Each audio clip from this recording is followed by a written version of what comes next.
I've got a stool up there. Yeah, public, just,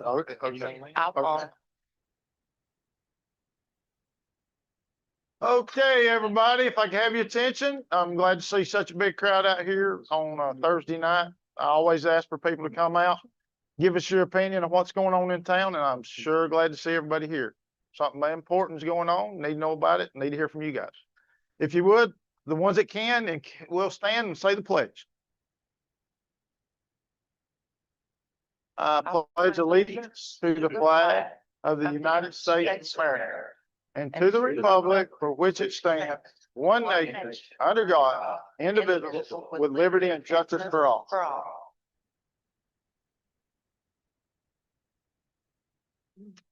Okay, so now that I'm mic'd up, I'm just gonna say one more time, if anybody's in the hallway, we're at about 89 to 90 in here now. We could possibly squeeze another 10 in here if we had to and still be under the fire marshal's regulation. When it comes to the public comment, if it's just regular public comment, won't talk about the hurricane or whatever, come on up, make your way even from the back. I'll give you time. When it comes to any of these other agenda items, we'll have a public comment in this public hearing, and that'll be the time probably to speak in that behalf, unless there's just some crazy reason you got to get out here and go to the hospital or something, okay? We want to hear everybody. All right, with that being said, I need an approval of our agenda by motion, please. I make a motion to approve the agenda. I need a second. I'll second it. Thank you, Jeff. Everybody okay with the agenda? Any discussion? Hearing none, all in favor? Aye. Aye. Any opposed? Hearing none.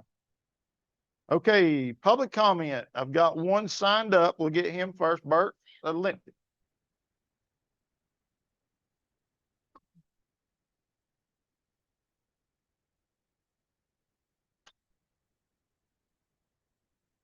Good evening. My name is Bert Lemkes. I'm a resident of Mills River and chair of the Ag Advisory Committee.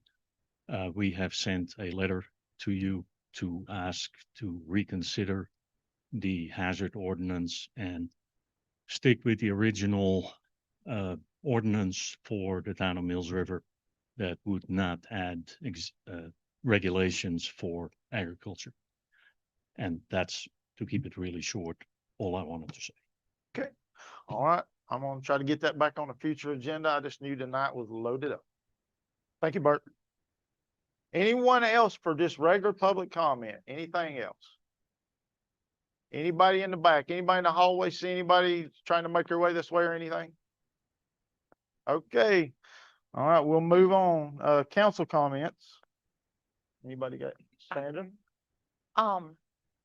First off, I'd like to thank everybody for coming to this meeting.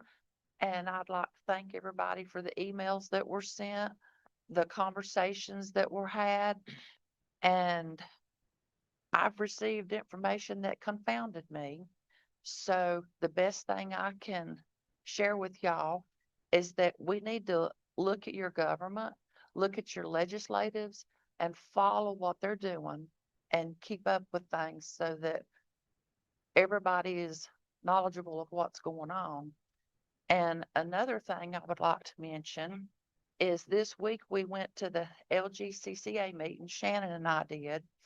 And in that meeting, Henderson County Chairman Bill Lapsley was talking and shared some information that I was not aware of. And I don't think anybody else was either, but he said due to transparency, he wanted to bring it to the light. They've had some issues with debris pickup and FEMA payments. I think he said so far, FEMA has reimbursed Henderson County $15,000. Million. I think I remember being million. Yeah. If you would like me to speak. Sure. Go ahead. I believe it is 15 million. 15 million? I believe so. But Maybe there was a short portion distance. of it that was Yeah. front of Okay. it. But Henderson County to this point has paid out 32 million that has not been reimbursed. So there's a big issue with getting FEMA payments back. And I'm not so sure we need to depend on that for our future. So, but I wanted to let y'all know where the county is standing in that. That all Thank you got? you. Jeff, you got anything? Okay, while everyone's here, I'd like to ask everyone to remember our program director, Michelle Simpson, and her daughter, Mady. Mady's going through some treatments. She's 15. She's one of the strongest young ladies I know, and she's tough and she's a fighter. And so if you would, please remember her in your prayers. Michelle asked that those of us remember her for strength. And, Mady, if you're watching, we're going to take you far. I'm proud of you. How about you, James? You got anything? Brian? I'll just add, prayer list words for the next period.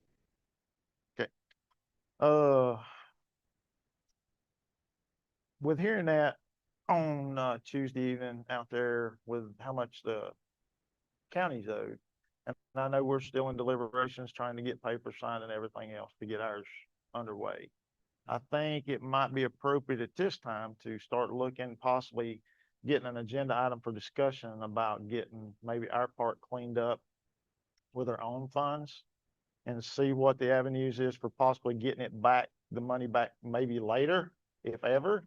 But I think we've waited this train out and the train don't seem to be coming around the corner anymore. So it might be time for us to step up and get it cleaned up, get it back all operational so everybody can use it, So with that being said, if you can make that an agenda item later on for us, I'd be happy. Oh, I'm sorry. Okay. When you get caught up, Matthew, manager updates. Thank you, Mayor and Council. I do have a few updates for you as well as for the audience attendance.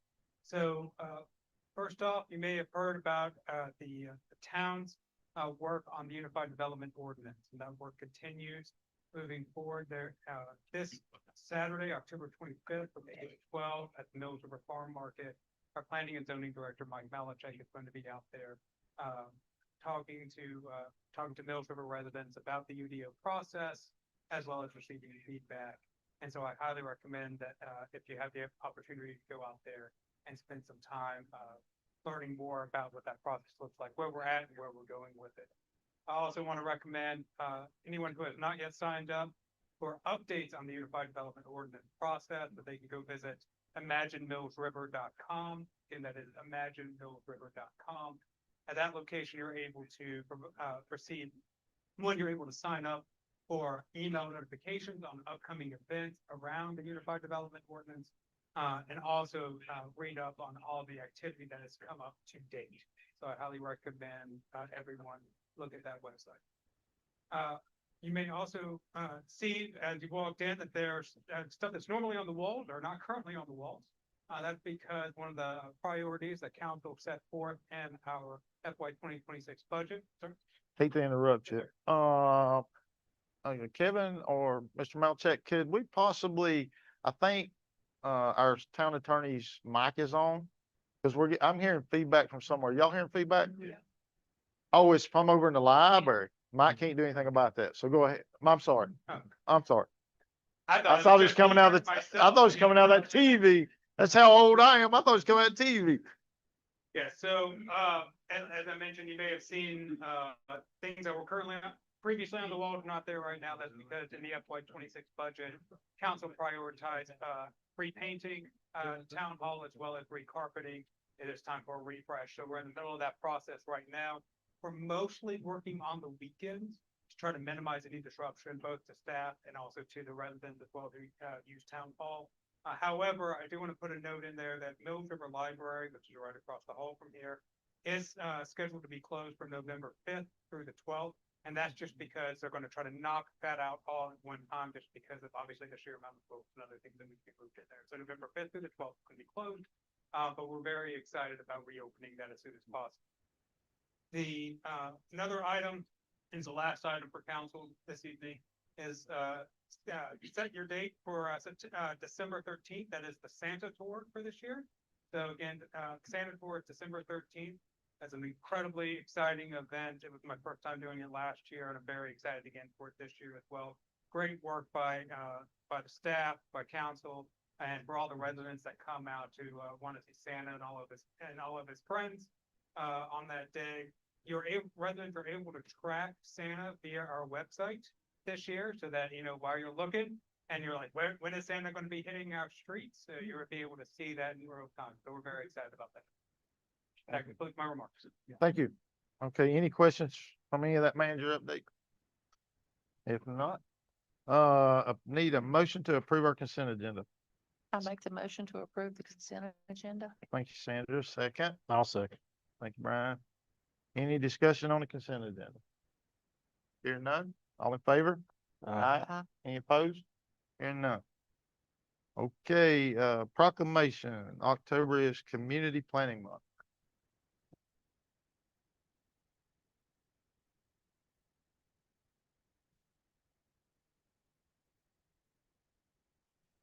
Understand? There we go.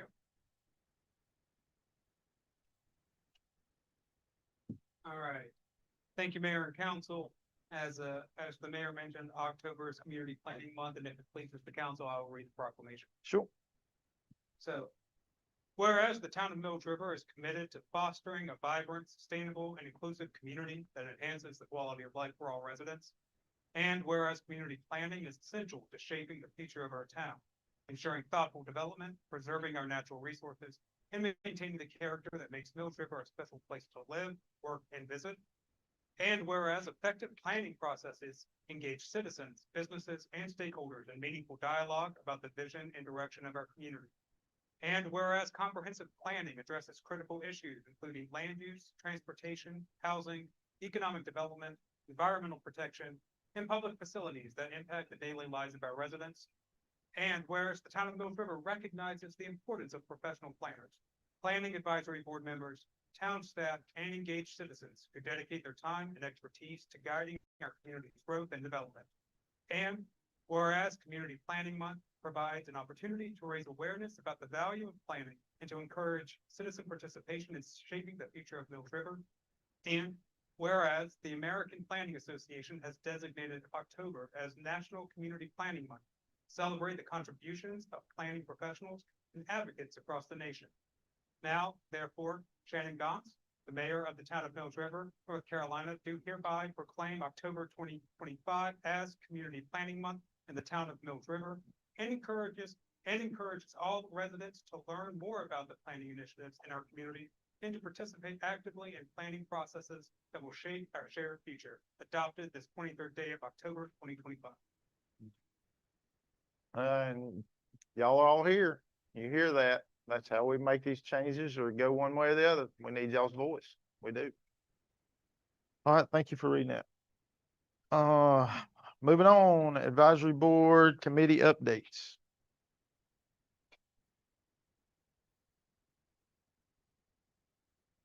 Yes, Mayor and Council, before you are two items, official items from the Advisory Agricultural Committee. One, a letter regarding the hazard prevention ordinance, and then another request for pertinent staff attendance at those meetings. Okay, yeah.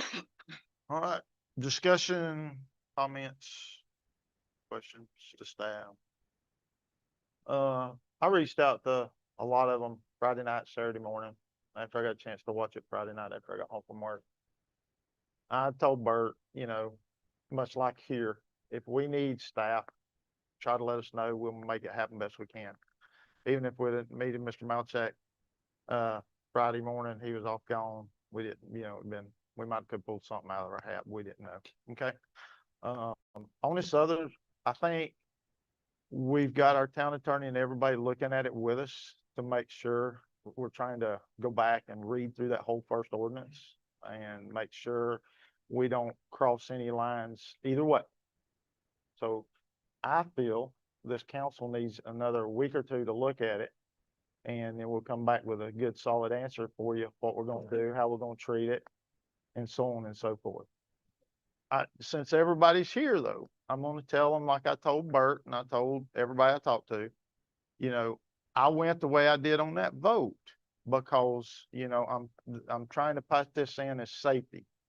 I'm basically asking for a few things from the farmers with, no expense to them, just permits, sheds, there's some other stuff in there and that's what I'm trying to deal with, get a chance to read it and understand it all, especially with a lawyer behind me telling me how to understand it.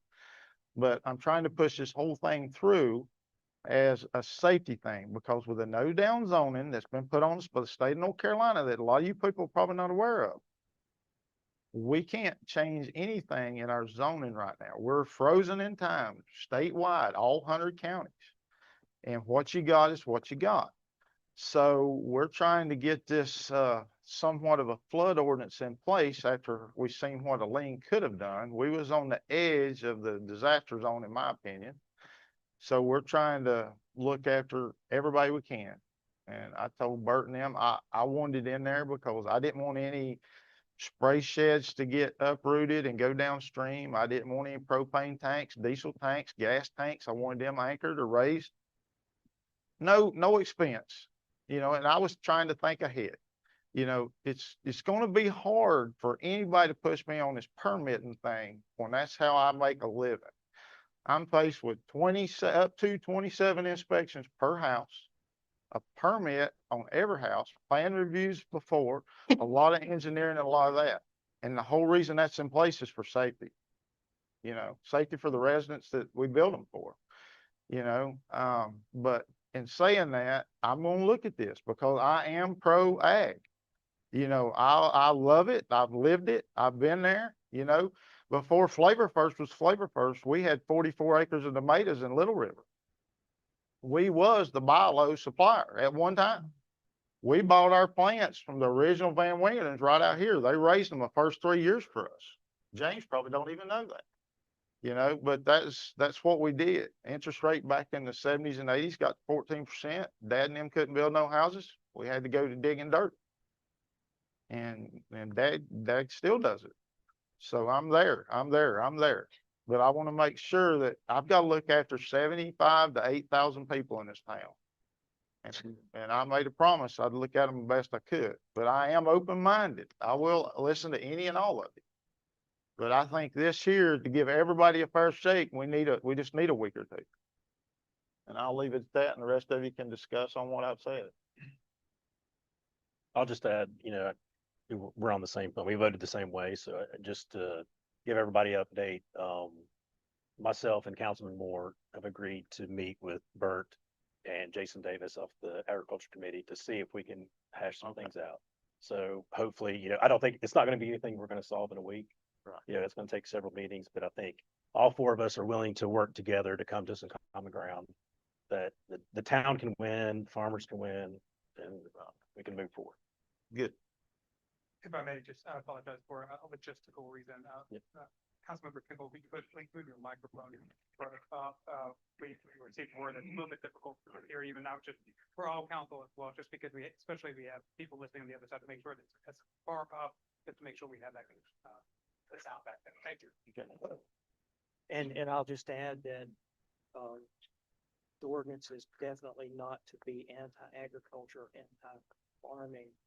It's to protect the floodplain. And one of the things we learned in Helene is you do things in the floodplain or floodway, and it affects upstream and it can affect downstream. And a lot of our farming is in the floodplain. So if there's a way that we can protect that, I think we need to protect that, protect our farmers. And if there's a way to take what we pass now and make it better, find where we can make it better for everyone, let's do it. No amount of talking is too much, or working together is too much. Yeah. I'm glad to be continuing this discussion. Right now, we've got something in place that means a developer can't come in and fill in a floodplain. We've got that now. Now let's talk about how we can make it work better. Yeah. Okay. I think that most of the farmers, were here when we started forming the town. The big ones that we have here, we have a lot of small farmers that are around that bring and produce produce that's sold at the farmer's market and different areas. And I hope that we can continue to support them. Glad to see that. Okay, any more? Anything else? All good? So we're gonna put this on a future agenda, probably, we're only meeting one time in November, correct? Yes, sir. So you have November 13th and December 11th are the last two meetings of the calendar year unless they're I would desired. like to, yeah, I'd like to meet with some of these farmers too. If any way, we can't meet but two at a time, but, you know, if I can make, you know, I just want to make sure I know exactly what they're, I've heard two or three of them, and I think we can work with some of those issues, but I want to make sure I've got them all when we go back to the table to look at this. Make sure we got them all. Okay, I'd like to be included in those meetings with them too, because you can't never learn enough. so councils, we probably can't get enough information by the middle of November, can we? So hopefully shoot for December. We got one December. Let's shoot for that. Okay. And then that way we can give them a good answer and know where we're going. Okay. All right. Moving on. Regular agenda. I'll need somebody to put us in the public hearing for annexation request 25-01. I'll have to find my paperwork. So I make the motion to enter into legislative public hearing on the annexation request, Annex 25-01.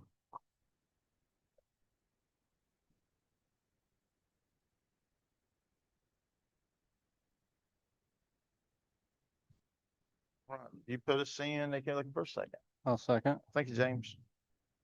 All right. Anybody on this council got a conflict of interest for this or anything? Yeah, I'll have to, whether or not it's a conflict of interest, there may be a perception of conflict of interest in Okay. March of this year.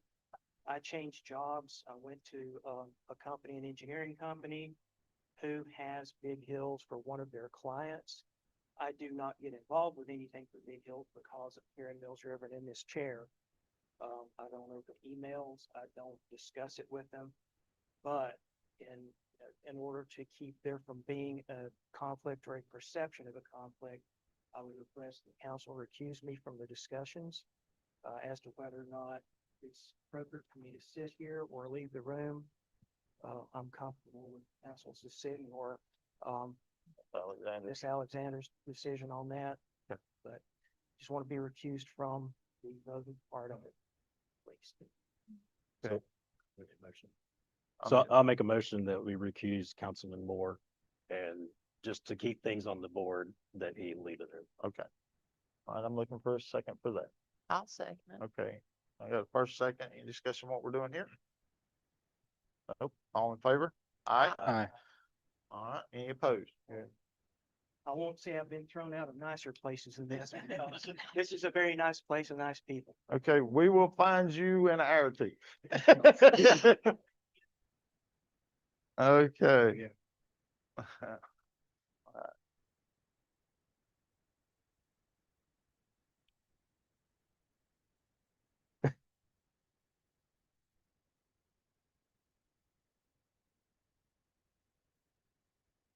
All right, as he leaves, I'll ask Mr. Melchek to present. If you would, please. Great. Thank you, council, members of the public.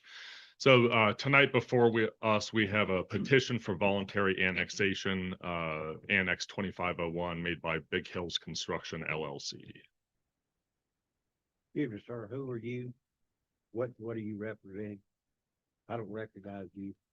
I'm Mr. Malachek. I'm the planning director for the town of Mills River. So I'm Gotcha. presenting the town's Gotcha. presentation. Yes. Thank So just a bit of background. So the town received the petition for annexation on July 21st, 2025 with proper payment. It requests an annexation of a 77.2 acre parcel identified by Henderson County PIN number 96201-83161. There's no address assigned because the parcel is vacant. This petition was presented to town council at the August 14th meeting. We're required to present it at the meeting after it's received by staff. And at that meeting, council charged the town clerk with investigating the sufficiency of the request. Again, this is all dictated by state law, state statutes, guide this process. So we had our town clerk work with the town attorney, and they presented the sufficiency findings and the legal opinion of the property and title search to council at September 25th, 25. And that's when council set the public hearing date for tonight. And there was a legal advertisement in the Hendersonville Times News on October 12th. So the subject property for annexation, I said, is about 77 acres owned by Big Hills Construction. It is adjacent to the town of Mills River limit line on the Forge Ridge Mountain line on the backside facing the South Mills River Valley. And it's currently located in unincorporated Henderson County. This is a survey of the subject property submitted by the applicant. This is in council's packets as well. The state law requires that the applicant has to submit a legal description of the property. So that can either be a meets and bounds description in a property deed or a verified survey. And so that's what we see here is a survey showing that 77 acre parcel on the backside of the ridge line. Just for context, the Fulham property that's within Mills River would be on this bottom portion here. So just for clarity, that there is no development plans that have been submitted. They're going to be reviewed tonight. This property is adjacent to the Fulham property, which is also owned by Big Hills Construction, and the town does have a major residential subdivision application submitted for that property. Staff noted that that application proposed homes for the 77 acre property outside of the town limits. And that's when we notified the applicant, we can't review proposed development outside of our town limits. And that's what led to this annexation petition. The petition actually states, quoting, this is the only portion of a proposed subdivision project that is not already within the municipal boundaries of the town. Again, just a few aerial views to get us oriented to where the property is. So again, here is that 77 acre parcel highlighted in blue. Again, you can see Boylston Highway running up and down here, the intersection of Schoolhouse and Turnpike over here. Here's that same photo with our municipal limit line shaded in. So again, you can see it's adjacent to town limits on the backside of the Forge Ridge line. One thing we look at with annexation is the impact to the rural fire districts. There was one we heard previously a few years ago where there would have been a switch in who serves that parcel. And when that happens, the rural fire district can lose tax revenue for that district. And so the town would have to take that into consideration.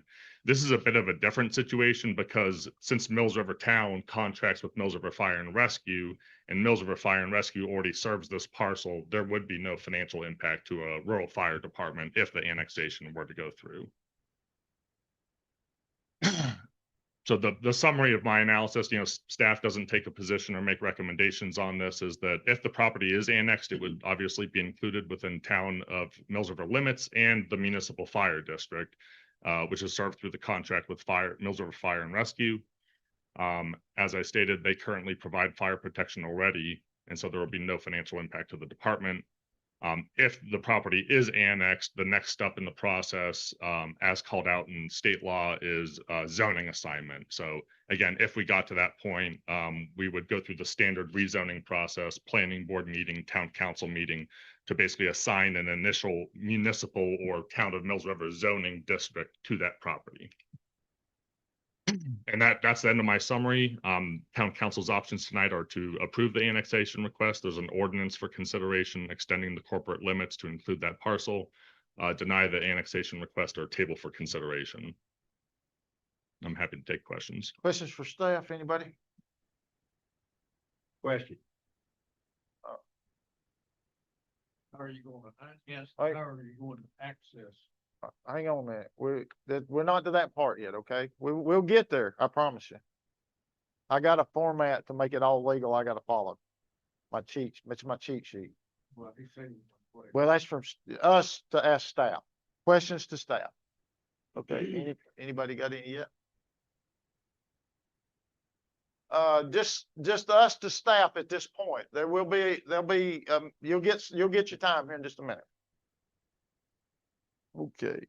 All right, if there's none right now, we'll, bring an applicant up and let them, present.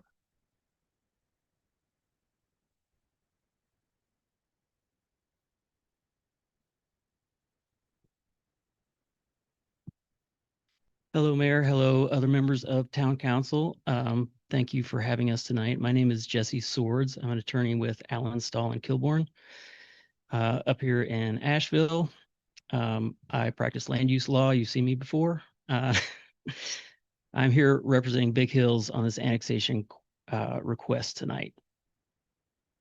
Now, I'm happy to, try to respond to some public comment questions and comments after that period. So if I need to reserve time for that, let me go ahead and do that. So I think the questions before the town tonight are much simpler than the questions that we'll have to answer when we talk about the zoning. First, I want to talk about why Big Hills wants to annex this land. So, and as Mr. Malachek said, the subdivision application that's been submitted does have the lots drawn on this area. So you can see the lot sizes and all that stuff in the town's records already.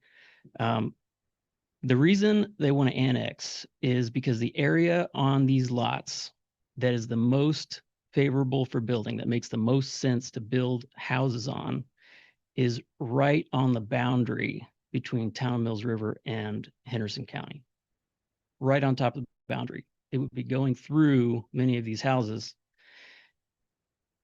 And so they want it all to be in one jurisdiction, because otherwise we have to have one subdivision on one side of the line, one subdivision on the other side of the line, and that pushes the building sites into areas where there has to be more site work, have to dig into the mountain more, have to clear more vegetation.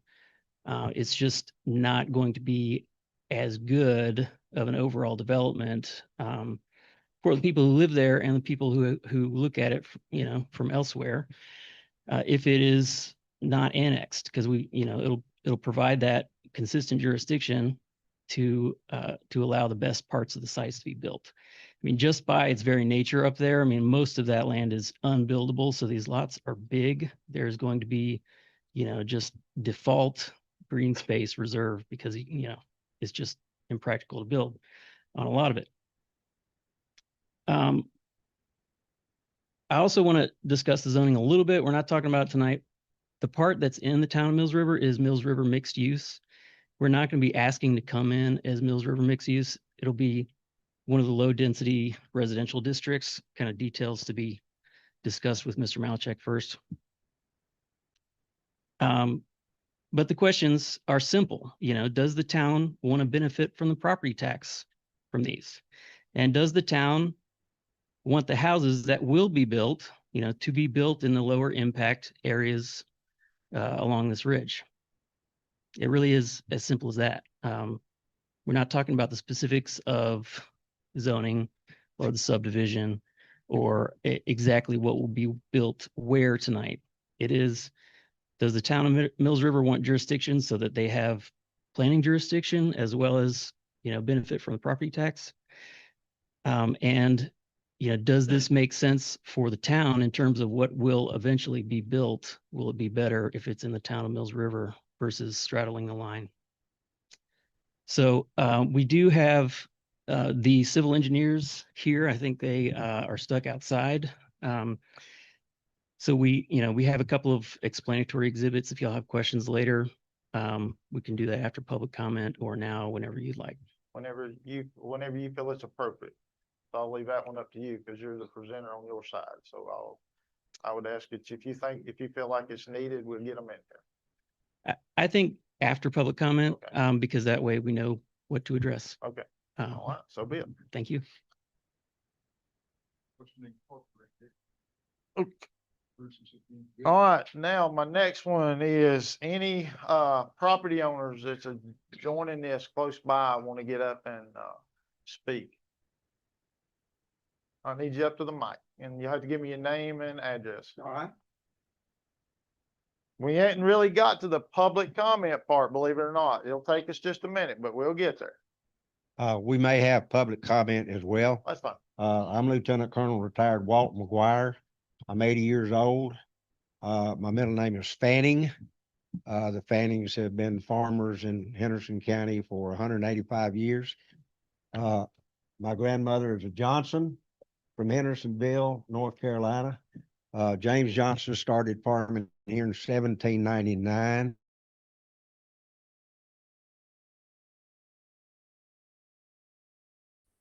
We've seen a lot over the years. We've seen Tennessee Valley try to put us all underwater, and we fought that.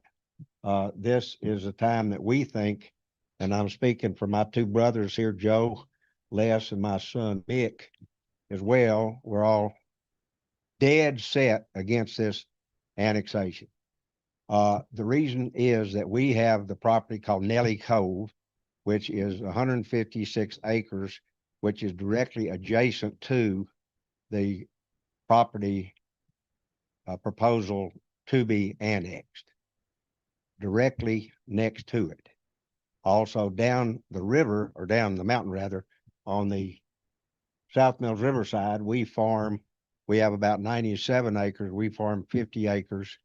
Right now we're using a tenant farmer because he has a labor force to pick tomatoes. We raise tomatoes and hay, sold for Ingalls. So we are active farmers. We've been taxpayers in Henderson County since 1799. Anybody's older than that, let's talk. Okay. My ancestors fought in the Revolution. The land they got was for their service in the Revolution. 600 acres, you know where Old Homestead Road is. That old homestead was my great-great-great-grandfather's. So we have a vested interest in the rural, I'm going to say that again. Write it down, please. The rural nature of South Mills River.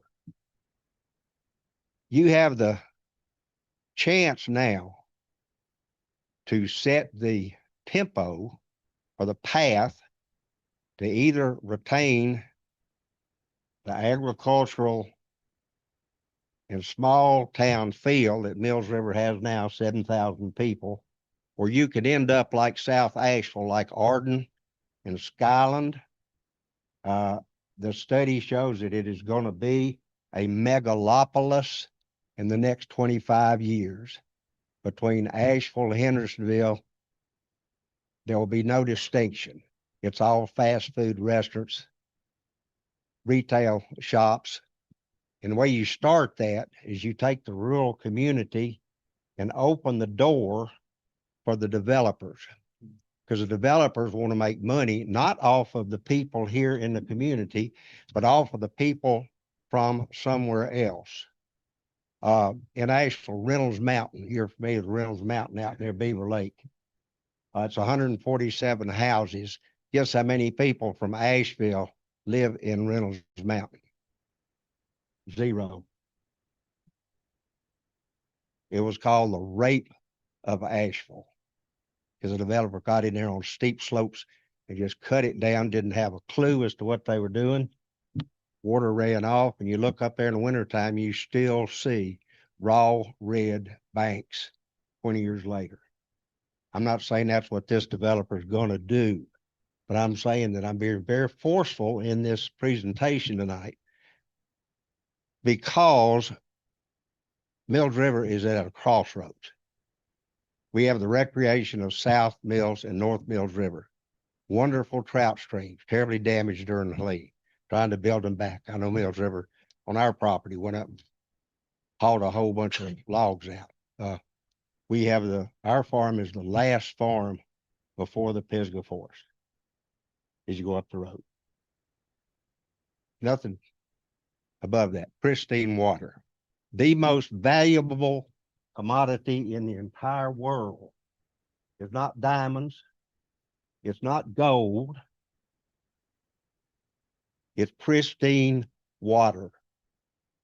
And communities are running out of it all over the place. Atlanta is almost out of water anytime Lake Lanier goes down. So we have a developer who wants to come in here. By the way, he's not an American. He might be a citizen. I don't know that, but he's a Ukrainian. We've all heard the stories about the oligarchs taking money from Russia, Ukraine, and other places, buying land in America. China's doing it. I don't have any proof that this is the case here, but I don't have any proof that this is not the case here. My brother Joe researched this. The land on the deed stamps in question is $6 million. I don't know where the $6 million came from. I don't know if it came from Russia or Ukraine or where else. I'm not trying to fear monger here, but I'm saying you got an unknown quantity from somewhere else who wants to build some very upscale houses and dump all the silt down the South Mills River side into a noted trout stream that if you look up under Trout Unlimited, it's one of the 10 best trout streams in Western North Carolina. It leaves the pink beds. So the risk of that in itself, just by itself, is tremendous. And these guys say, yeah, we'll put up silt fence, blah, blah, blah. But you know how that works. It slips by it. So I'm going to try and finish here. The reason we are strongly opposed, and a lot of my neighbors are opposed, Philip Whitaker, his family's been in this valley for many, many, many years, opposed. We want to keep the rural character of South Mills River. Now, if the town wants to expand out the main transportation corridors, that's the way to do it. That's what's happening now with medical, with grocery stores, with I ate barbecue tonight from right up the road here is great. That's where to have the development, not at the very head of, almost adjacent to the national forest where that pristine water is. Next point. The traffic on South Mills River Road, which by the way was resurfaced about 3 years ago. It's already got potholes this deep in it. I hit one today, literally this deep in it. Let me point this out again. Where the dairy farm is, if y'all want to know, my tire went in the pothole a foot deep. So you're looking at having somewhere between 200 and 400 houses with all that construction traffic, with all the concrete trucks, with the block trucks, the lumber, roofing material that will go on for years and years and years before this thing is built out. Final point. Hunting and fishing. No, I have 2 more points. I'm sorry. I'm long-winded. Hunting and fishing is great all the way up to the Pisgah Forest area. You're going to ruin that entirely if you approve this annexation with all the construction equipment, all of the noise, runoff, and so forth. And then the last point is, and I'm not a lawyer, my brother Joe is, he might want to address this point. This is a wonderful opportunity because the county, Henderson County, has already turned this down. They have said no. I want everybody in this room to understand this. Henderson County has already turned down this annexation. So the only recourse left other than the courts for a Ukrainian developer is for the town of Mills River to approve this annexation. That's his only course of action, Mayor, is for you guys to approve this annexation. And once you do, if you do, and I pray to God that you don't, you have opened the door to a Pandora's box not only for South Mills River Road, it runs all the way up through there along that trout stream, but also North Mills River, because the developers will say, oh man, they've opened the door. So this is a huge moment, and that's why I'm taking so much time on this to everybody in this room. You're at a crossroads now. If this mayor, sir, and this council approves this annexation, the first question you have to ask yourself is, why? It would be only one reason, and that would be increased tax base. You can get all kinds of increases in the tax base down along the transportation corridors. And you're going to get them anyway, because the development is rampant.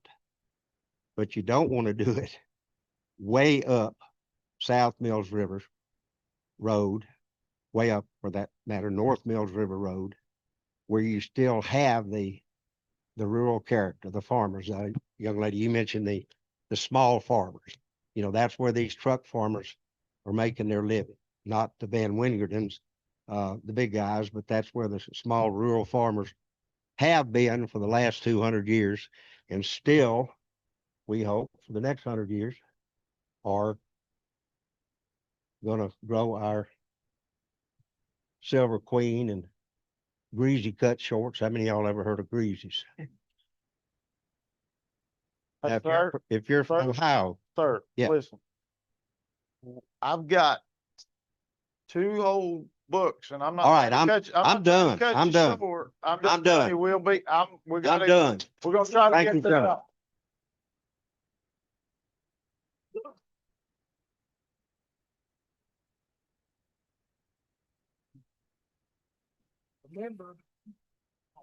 Remember the vote goes. Okay, guys, listen Okay. up, listen up. Come on up. If you're a property owner that adjoins, listen. We got people plumb back in there. The only way they're gonna hear you is you got to talk into that mic, you know? We're the ones that need to hear what you got to say. You know, they know, they're here, they'll hear you. We got people, there's no telling how many's watching this on YouTube.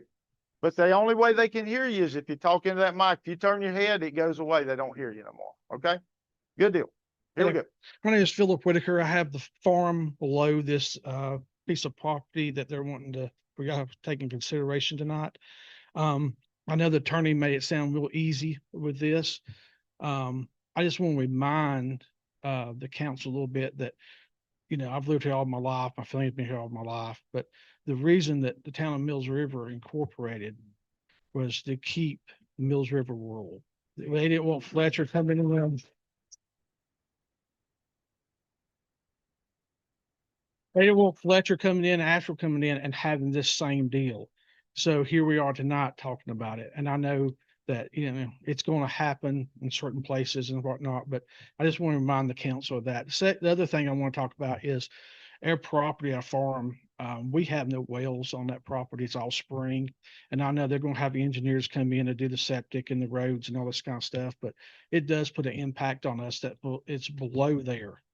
You know, we're gonna have to drill wells, 'cause I'm sure the springs coming from the mountain where the rocks are, and I'm sure there's gonna be some contamination going on there. And then the other thing is I have a commercial shooting range on that property too, that I don't even know if they know about that or not, but that does create some problems down the road. But anyhow, thank you for your time, you know, Thank you. consideration. Thank you.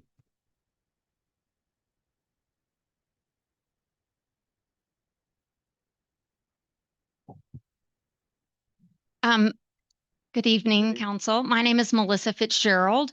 My husband Brian and I own Camp Highlander, and our property runs right up to this property in question.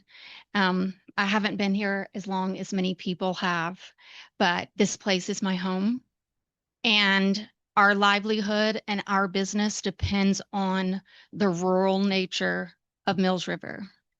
And the opportunity that we provide children to escape this city life that they live in, and they come to this magical place where the river runs through it, where there is nature surrounding, and as far as they can see, looking up to the sky, these children just see the stars and they see the mountains above them. And it creates an environment that is unique and special and something that we are really, really proud of as business owners in this area.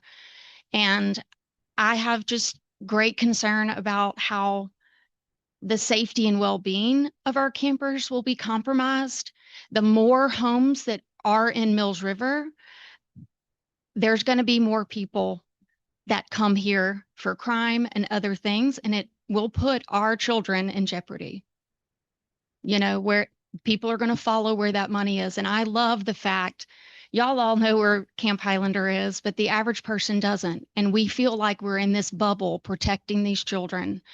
And so it's a very genuine concern for my husband and I about hundreds of homes coming up and what that will mean for the safety and well-being of our little camp that we are trying to protect, and the mission that we have to love and care for and protect other people's children. So I appreciate your consideration and thinking about how it affects people who come to Mills River.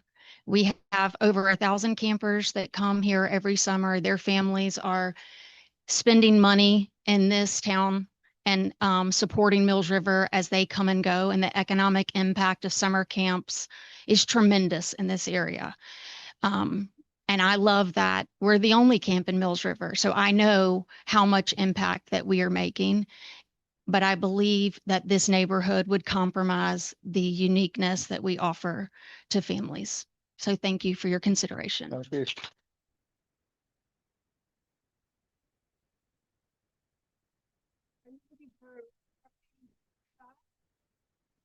Well, right now, I'm just keeping them adjacent, but I'm gonna get you on public comment. I'm gonna get everybody that wants to talk tonight. Any other, public, people that's property owners nearby? One coming up right here. Real quick. I need your, name. My name is Grady Weeks and I live at 9 Dalton Road. And I comment Mr. Johnson, I'll accept, what he said was fantastic. And hey, the man's been here a long time. I've only been here in this area about 10 years, 12 years. We came from Louisiana and I looked for property to retire at from Louisiana to Mills River. And Mills River, obviously you guys have done a fantastic job because there's not a better place in the world. And look, you look at that mountain, you put this development in there and it's going to ruin it. And the good job that you guys have done, the people that live here, I've got to know them. Look, they're as good as gold. And you'll disappoint them. And to allow somebody, a contractor from Ukraine, to come in and spoil this, build houses, whatever he's going to build, and then he's going to go back to Ukraine. And then if a problem with a homeowner has a problem with the house, how's he going to get in touch with people in Ukraine? And is it who owns the company in Ukraine?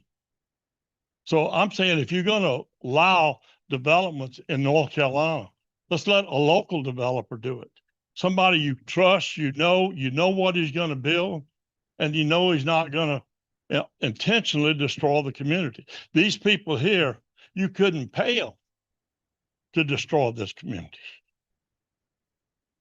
And I beg you, listen to Mr. Johnson, Camp Highlander, you can't find better people. Mr. Engel sitting there, every one of us here is affected. These are your neighbors. Very, very important to every one of them. And we say that, hey, I admit you've done a hell of a job in the past, all the council members. Because to make what you've got here, Mills River, hey, you could go 100 miles or 1,000 miles, you won't duplicate it. And it only takes one bad decision to ruin it. And I personally think that bad decision would be to allow development of that mountain. All the money in the world is not worth that. All the money in the world can't replace that. And I appreciate your time. Thank you. Thank you.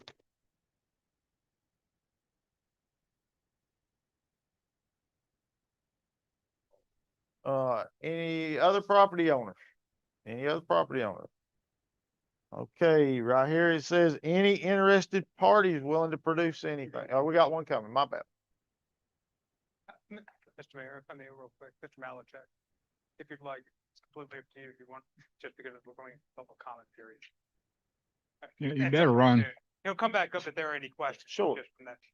Thank you. I'm Frank Sparrow, retired Marine, 32 Dalton Road. When they start digging that up, the top of that mountain is made of granite and quartz. Now, when it was named Forge Mountain, that's because the little bit of iron that was in it that provided the musket balls for our Revolutionary War and the Civil War.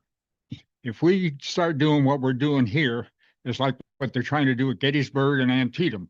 It's not right. That mountain, once they start blasting, my creeks are going to be different. My water supply is going to be different. I've got crayfish in one of my streams. Maybe the only person around that's got some crayfish. I got pictures if you want to see. So the one bridge that we have is one lane, and it's like this, and y'all know that. These people come in, they'll put another bridge, they'll do something, they'll take somebody else's, the old Gillespie property probably, which they were the ones that their ancestors were doing all the ironworks for the Revolution. Don't do this, sir. We've got too much of our own lives at stake, as Colonel Johnson said. God bless y'all. Thank you. Dude.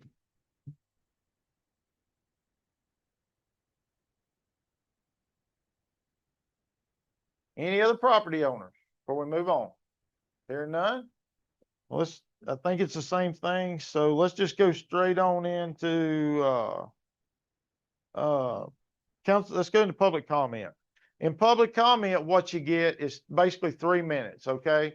We're not gonna cut you off at exactly 3 minutes, but you know, we've got is it my understanding, clerk, that we had like as many as 52 emailed public comments or letters? 57.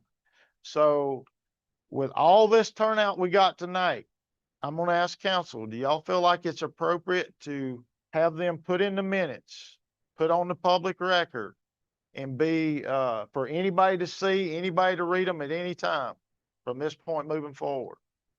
And then we hear from these. I'm expecting a bunch of these are the same people. I'm expecting. So with that being said, Sandra, where are you at with that? I'm good with adding these into the minutes to where they're available for public to read, but I do want to hear from the people that are here. Sure. You good with that, Brian? James? I'm good with So, Mr. Mayor, just to let you know, I put looking at the email at 5 o'clock. Okay. So there could have been some that came in after that, but I don't. Well, but we will add those to it. Okay, all right. And I want to make a note that the applicant is also welcome to take as many as we got if he so desires tonight as you leave. We had 57 public comments emailed in. So if you need them, that's fine. Yeah, and they'll be in the minutes, so you'll be able to get them easy. Okay. I apologize. One quick point of order real quick. Is because there are people that are in the other room, there's a delay of about 20 seconds or so. Okay. So if you call the name, that name does not come up here immediately. But there may just be a delay for them to hear Okay. it. So what I'll need is some help on the outside looking, and if we move on and we miss you because of the 20-second delay, you'll be next in line. Just hold your hand up, okay? Only thing I know to do is go down this list and try to call these people out. It looks like I've got Alice Cribs? Yep. Please, because it's all public stuff. Well, I don't have a lot to say, and I'm not sure if my property Could you joins personally give us your name, please? Alice Krebs. I'm Cribs. sorry. Okay. I'm not sure that my property doesn't adjoin that. Okay. I own the Holden place, which is about 65 acres on the South River side, and it's down, I think it's lower down. But all I want to say is I just don't want Mills River to turn into a bedroom community for Asheville. I feel like that's what's already happening, and that doesn't need to happen to us here. We need to stay rural. I feel like the farmers are who we need to talk about and to deal with. They're the ones their livelihood is much more important than a bunch of people coming from another county to move in over here. Okay. Thank you. Thank you. Please. Keys. Deborah Keys? Oh, my bad. And I get 10 minutes because I'm representing 12 people? I don't know. Yes.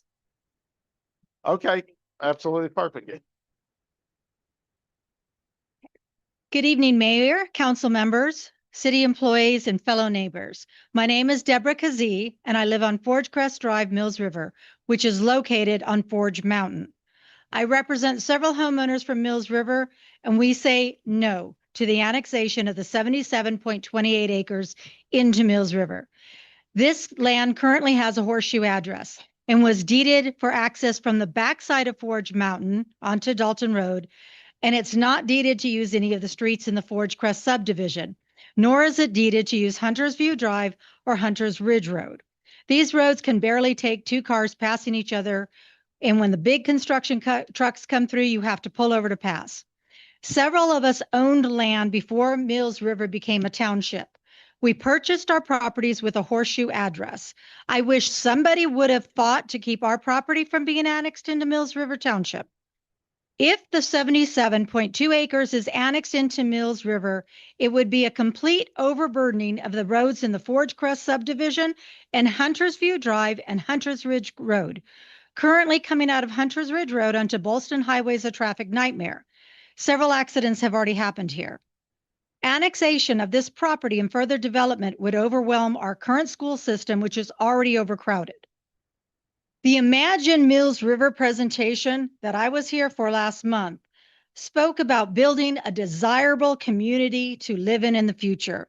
But by allowing developers who have so many issues with its first development in Mills River, as Mills River Crossing has, the first development has flooding issues, drainage problems, erosion, and road maintenance issues, which is all basically on flat land. And now you want to allow Big Hills Construction LLC to build on Forge Mountain and up over the ridge into those 77 acres. Do you not remember Hurricane Helene and all the properties that were affected by rain that came through the mountains and buildings and homes sliding off the mountains? There will be a big issue building on this elevation of the 77 acres because it borders the 292 acres that goes all the way down to Bolston Highway. The erosion and the water damage will be devastating to Forge Mountain and the lower homes. This would be a completely overwhelming of our current roads on our mountain. If the city allows this property to be annexed into Mills River, Big Hills can then build more homes in the future development.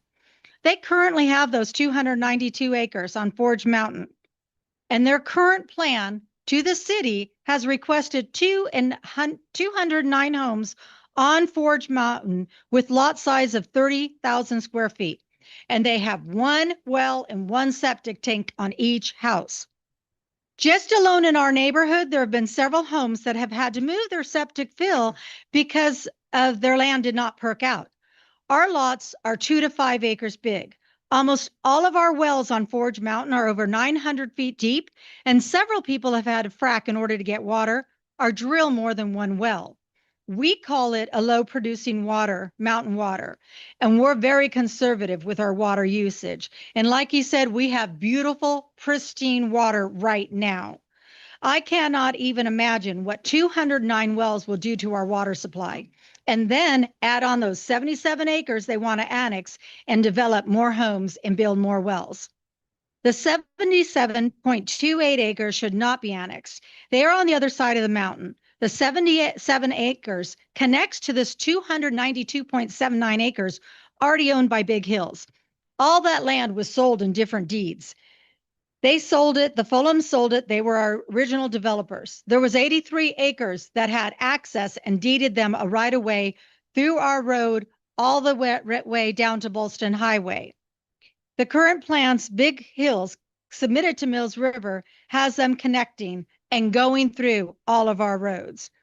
Now, according to North Carolina 47F, the North Carolina Planned Community Act reasonableness standard. Any amendments made by the developer are subject to a reasonableness standard, meaning they must be reasonable, consistent with the expectations of original purchasers, and not a complete reversal of the initial developer's intent. I'm going to tell you that Donald Fulham's original plan for phase 3 and phase 4 of the Forge Crest subdivision had maybe 28 houses on it. And all of our houses, we can only clear 40 feet from the footprint of our house. So you can't see it out on 280, and it doesn't make it ugly.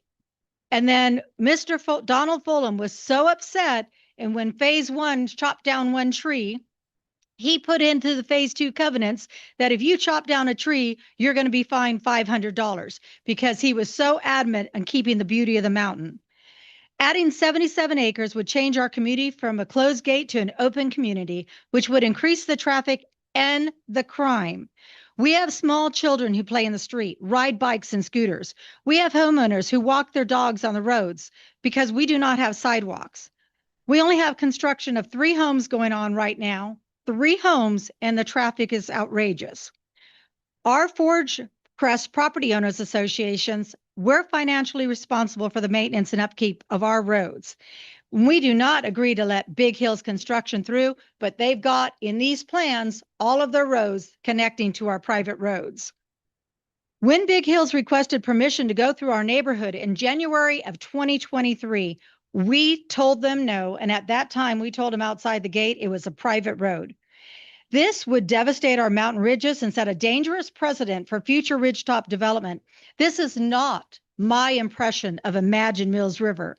Please explain to me why we are spending Mills River taxes on this program and then allowing development like this into our community.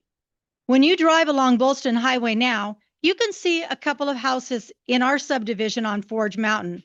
Now, close your eyes. Imagine Big Hills putting houses on this lot size of 30,000 square feet. And then the beauty of Forge Mountain will be gone and it will be ugly. Now, imagine all those 209 homeowners looking down at the businesses below. As we heard last month in the town council meeting, the new people that are buying these condos and homes up high do not like to see an old car on the land or other things or businesses or perhaps hear a gun range. These businesses need to make their businesses run. These businesses have been in this community for years. They are calling these local businesses and farmers a nuisance. And these hardworking North Carolinians have every right to be here and work in Mills River. And if this is granted, what happens when that land does not perk out for them to build all those hundreds of houses? They can build a storage facility, a dinky store, a garbage truck storage, or a junkyard because we have no zoning. They can put anything in a mixed zoning community. Big Hills had plans to build a storage unit facility right next to their subdivision, Mills River Crossing, because that land did not perk out. I don't know what the outcome of that was or what they ever did. But I speak for several, and we say no to the annexation of the 77 acres. We do not want this land annexed to the 292 acres currently owned by Big Hills Construction. Thank you for your time. Thank you.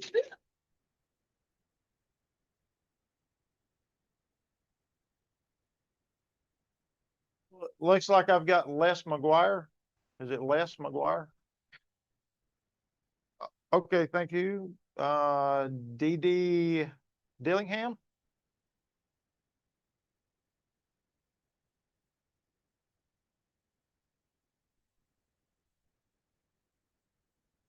Hello, I'm Dee Dee Dillingham, 19 Tiger Lily Lane. I live in the tiny house community on Brickyard in 280. So I came here 4 years ago. I decided to retire here after looking all along the East Coast from Maine to Florida. This is where I landed because of the rural community, because I'm from upstate New York, from Farmland USA, near Ithaca. So I'm going to stand up for animals today because somebody might have hit, upon the fish and the trout, etc. And what's been bothering me is that every time that there's construction, it's really destruction. And a lot of people do not bring up the non-humans, but I'm going to today because I'm tired of seeing them dead on 280. I'm tired of seeing them dead on Brickyard. If we add all those people, we are going to be talking about a lot more dead animals. We're going to be wiping out their homes. I'm not sure who lives on the ridge, but I'm sure some wildlife lives on the ridge. Also, we're going to be talking about, I don't know, are there trees on the ridge? Okay, so I haven't been up there, and obviously we live in the tiny house community. We can see the huge mountain, right? So you're decimating trees and grass and land, which is highly consequential, which you've all spoken about before, all the runoff and everything that would be coming down the mountain. And not only did we have Hurricane Helene in 2004, we also had major rain that January before, because I stood on my couch and I watched our creek go into our gully. And then our gully was about 2 feet from going into my tiny home. So during Hurricane Helene, we did have to evacuate, and that's what we did. Another thing that I think is going to be really bothersome to everybody is light pollution with all those homes. People may not know, of course, we're talking about highly detrimental to wildlife and very detrimental to human health. People might want to look that up. People have brought up the the taxes that people will pull in from these homes and the development, but they've also brought up the infrastructure that would be needed to carry all these new people in these new homes. They talked about sewer and water, strain on schools, strain on the food supply, strain on healthcare system, the roads, etc. And also, my last points are, I think that they are probably going to be second homes. I think all these people, like even those big houses on Schoolhouse and 280 on both sides, I never see any cars there. So I just wonder if all those people on the ridge, it would be their primary homes or not. So also, I also voted for a couple people in the last election here because you guys flat out said you wanted to preserve this area and you wanted to keep it rural, that we should do it together. We need to share our experiences and our knowledge, and that's what we're doing today. And all of us here are doing it today together, and that's what we need to keep doing.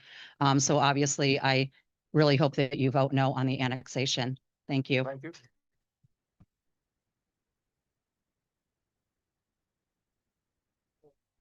Gene Sitton. There it comes.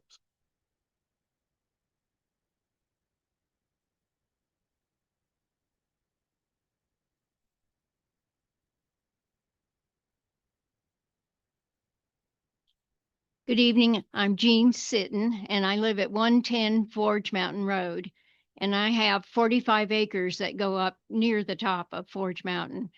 I have to say, I agree with all of the previous speakers. I am highly opposed to you approving this and approving the annexation. I listened to the attorney, and I have a hard time understanding his point in wanting to be annexed. There has to be another ulterior motive, I think, that I don't quite get, unless it has to do with the density of the housing. And I feel like we are trying to be abused and used. So I would encourage you not to approve this.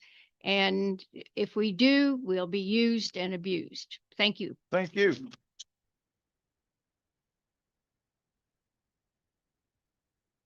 Ed Erickson. Ed Erickson.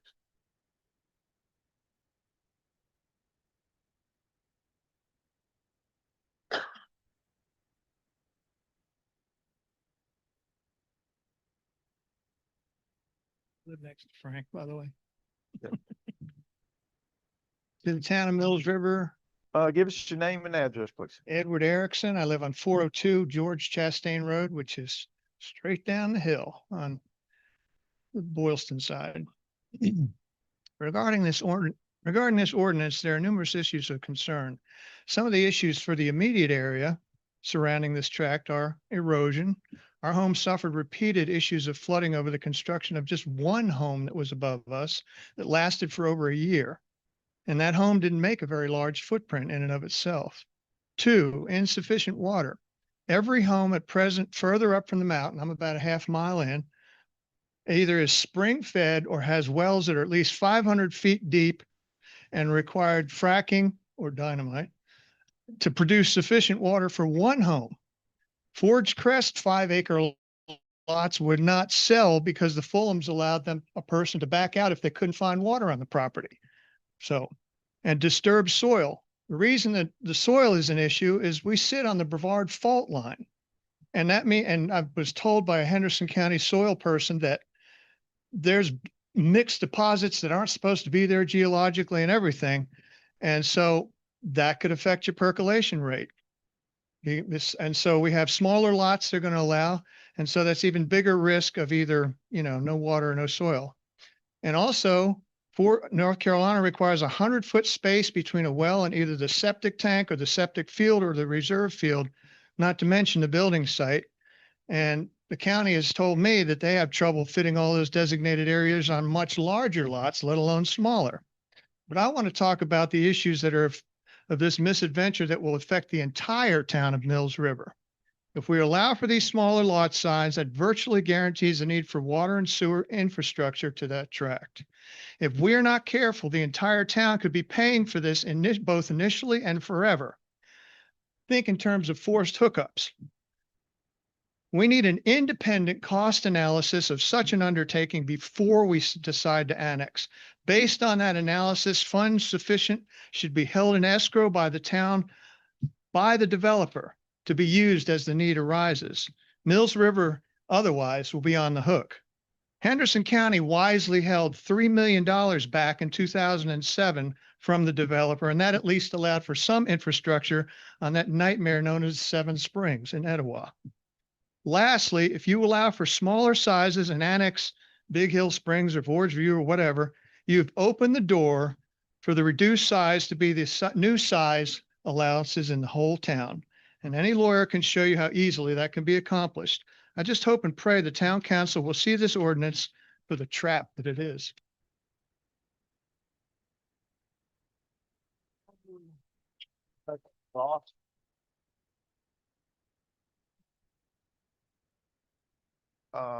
Robert Rope. Am I saying that right? Robert Rope. Anybody seen you coming back from the back? Okay. Robert, I think it's, looks like R-O-O-P.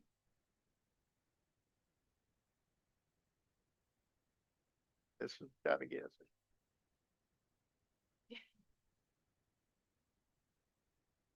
Say, anybody coming?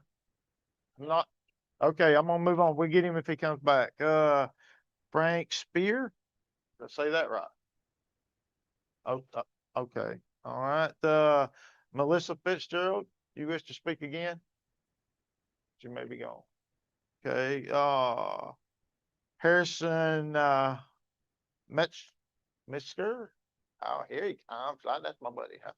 Hey, I'm Harrison Metzger. By the grace of God, my wife and I were able to buy a home in Mills River in 1991, but we've lived here since 1989, so we're just newcomers compared to these folks, these fine folks that have taken such good care of this valley for so long.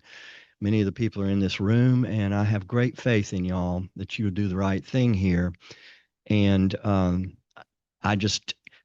we went before the Henderson County Plan Board when the homestead at Mills River was proposed, the first gated high dollar ridgetop development in Mills River other than the one up on the Buncombe County line. And we told them about all the, the steepness of the roads and the runoff problems that would occur. And we have seen that on both sides, on the South Mills River side and the little road we live on called Hall Road.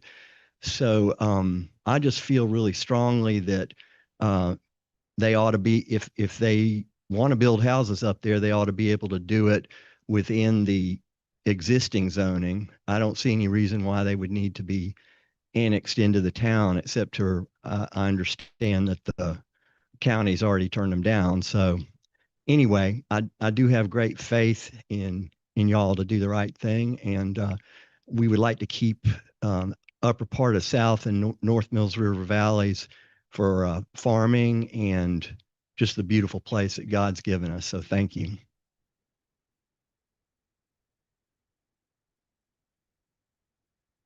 Annette, close.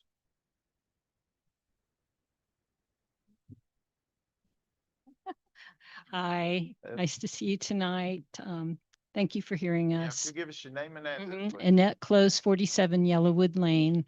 I look down over the South Mills River Valley. I see Forge Mountain multiple times a day and just am always in awe of just how pristine it is and how we can look out and not see another light on the mountain.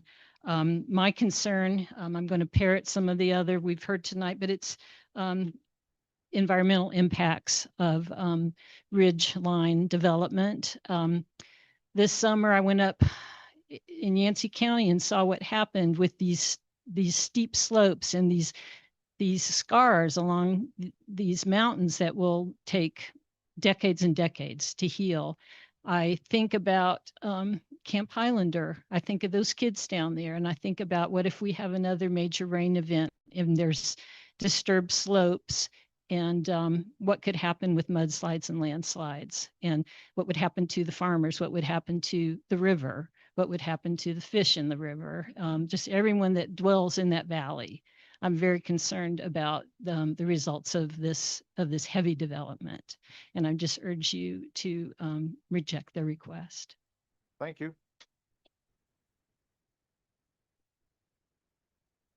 Elizabeth Grant.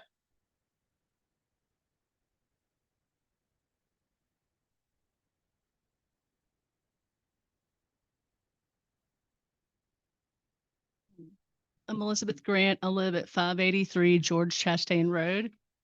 And, first off, I have a spring, and there's actually a few springs on my property. And yeah, I know that would not exist if we have that development and I wouldn't have water. I see, I've seen crawdads, I've seen things on the endangered species list as well. And Ed mentioned the runoff from one house in our area that I suffered from that too for quite a while. I can't imagine what it would be like with that. I think this annexation should be denied. Mainly, it's inconsistent with town's own rural protection plan. The new rural residential rezoning project aims to limit density and preserve ridge lines. This annexation does the opposite. There's no clear public benefit. The annexation serves a private developer, not town residents, and brings no added infrastructure or services. I also have fire and EMS and access concerns. Forge Mountain roads are steep, narrow, and dangerous for emergency vehicles. No response time or infrastructure studies have been shared. All it says on the website is that there won't be any cost impact. However, this needs to be looked into, although I'd rather it's just denied. But also, residents deserve transparency. Staff stated that this is the last piece of a private subdivision. Mills River should not expand one developer at a time. Thank you. You.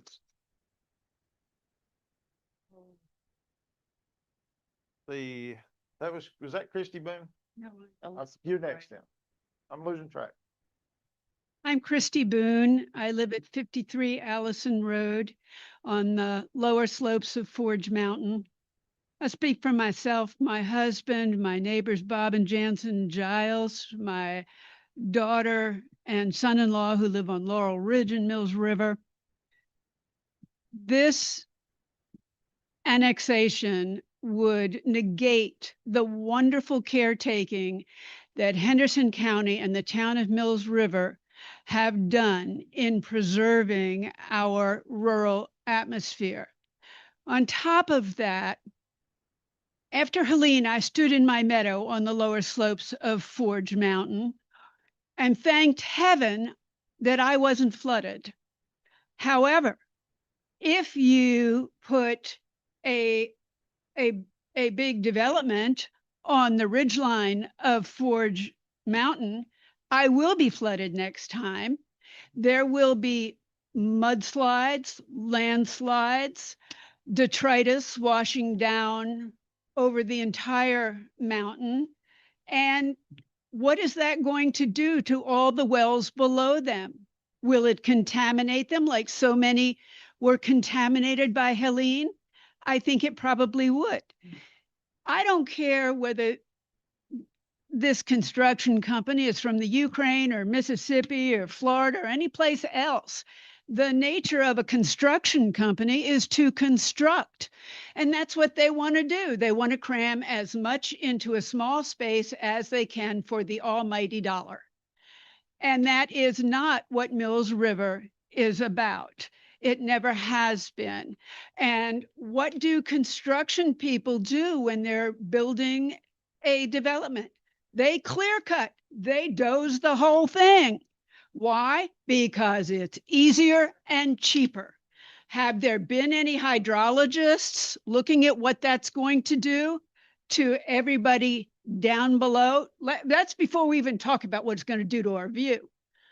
Have there been any vegetation people, any botanists or, pardon me, animal specialists looking at potential plants, endangered species of plants and animals, because it's never going to grow back. Never. What's going to go in there if they put a subdivision? Grass, a lot of fertilizers, not good for everybody down below them. A lot of herbicides, a lot of insecticides. I have bees. I am concerned about having insecticides sprayed around my property, blowing downhill. What happens when you doze 77 acres? You get a whole lot of dust and dirt up in the air, and then where does it go? It goes downhill. You know, it's not the people in those houses they're building that are going to suffer from that dirt and dust. It's all of us who live down below the ridge line. It is simply not to the benefit of the town to allow this annexation. There is absolutely no benefit to the town for this. And there will be a cost. I know the website says at no cost. Our view is threatened. Our water is threatened. Our wildlife is threatened. All of that. I hate to be the mean person, but I'm trying to get everybody in tonight. Okay, Understood. thank you. Thank you.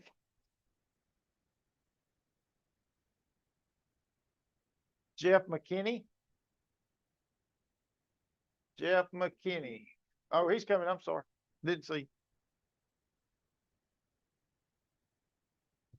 Hey, my name's Jeff McKinney. I own a few acres here in Mills River. Hey, sir, if it's easier on you, you're welcome to get this and I'll start the clock. No, I'm up. fine. Okay. I'm fine. Won't be long. This land that we're talking about is owned by people that love it and have preserved it. They took care of it. It means more to them than anybody else in this world. And it's not the money. I've spent my life coming in from turkey pens, coming across the mountain there, 280. I don't know the road I used to cross, and going down and fishing. I used to bring my church groups in there and camping out for a week. We've had a blast on this place. It's a lovely, wonderful place. And these people take care of it. As long as I'm 66 years old, and since I was about 5 years old, I've seen how they take care of it. I had an uncle that had a cabin on the mountain. We used to cross over, go down fishing, and whoever went there took care of the place. That was just the way it was. And one thing I've noticed about Mills River, the city of Mills River or town of Mills River, is the last 20 years, they've been pushing Agenda 21, 2030, 2045, which is all about taking your property rights away from you. No urban sprawl. They want to stop urban sprawl. They want everybody to move to town. In 15-minute cities, and I know y'all think I'm crazy, but you go look it up. I begged you one time before to look up Agenda 21.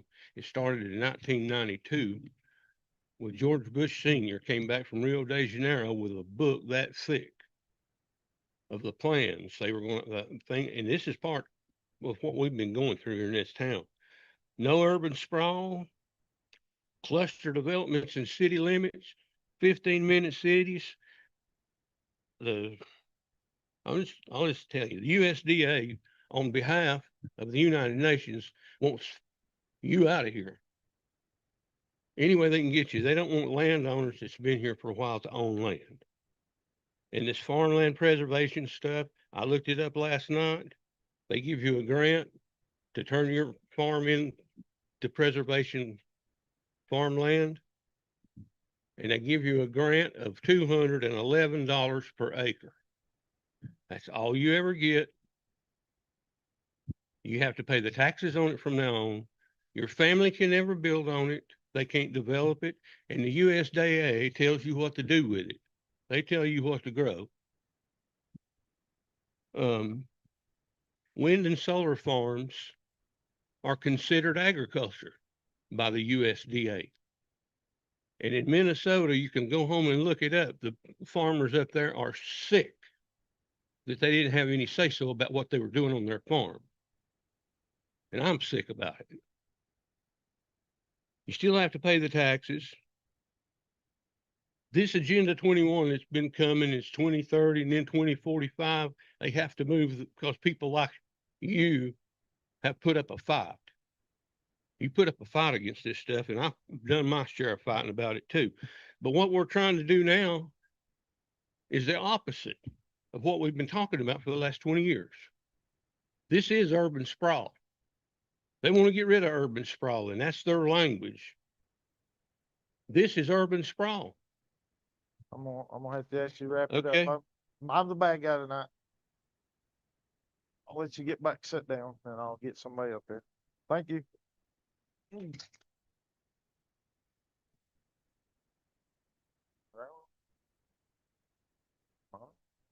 Karen Morrow? Marrero?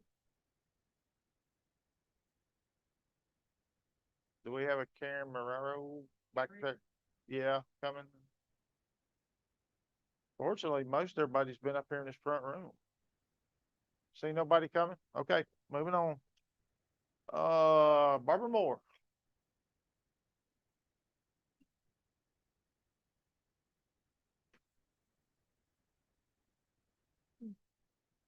Good afternoon. I appreciate everyone's. Need your name and your address. Oh, Barbara Moore, 40 LL Moore Road. My family has owned property there. I'm not sure how long, a long time. And we love it. We love Mills River. I pretty much agree with everything that's been said, and I would just encourage you all to vote no. I want to be on the record as a no vote. Okay. Thank you.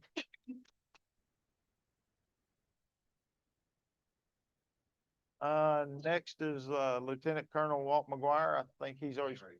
Okay. We'll move on. Ray Duncan.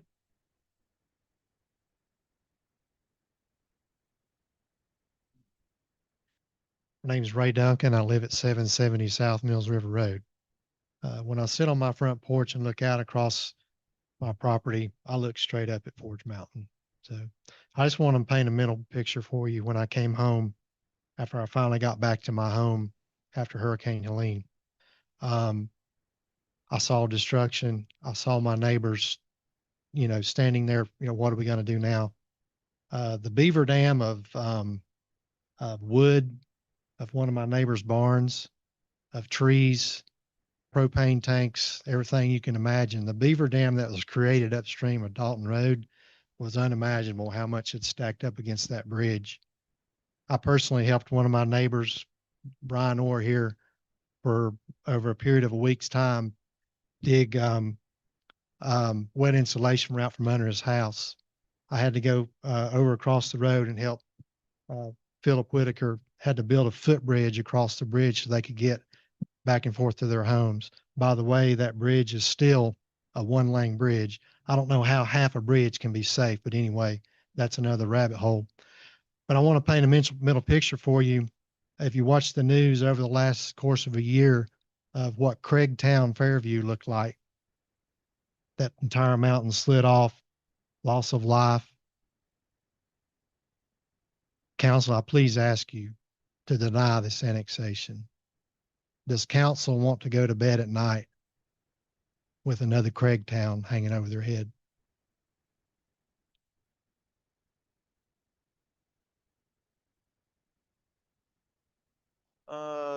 Diane Plant.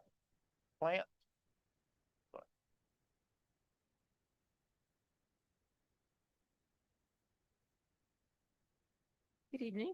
I am Diane Plant. I live in Oconee Bell tiny home community.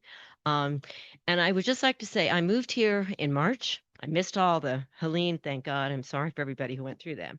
But I moved here because I wanted to be rural. I lived in Tucson, Arizona.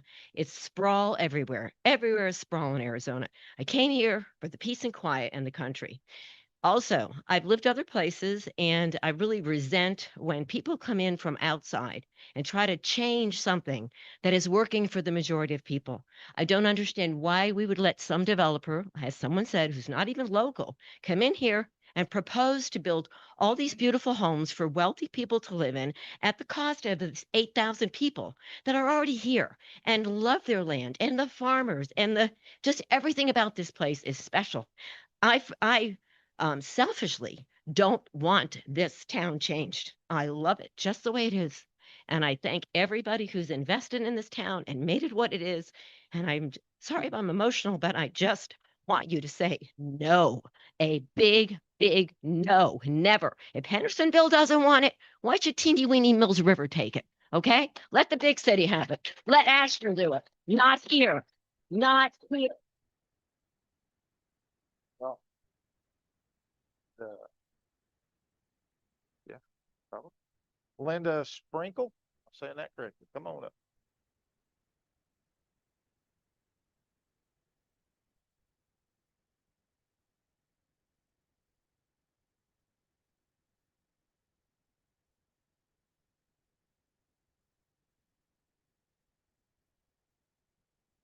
I'm Linda Sprinkle, and I live at 100 Forge Mountain Road.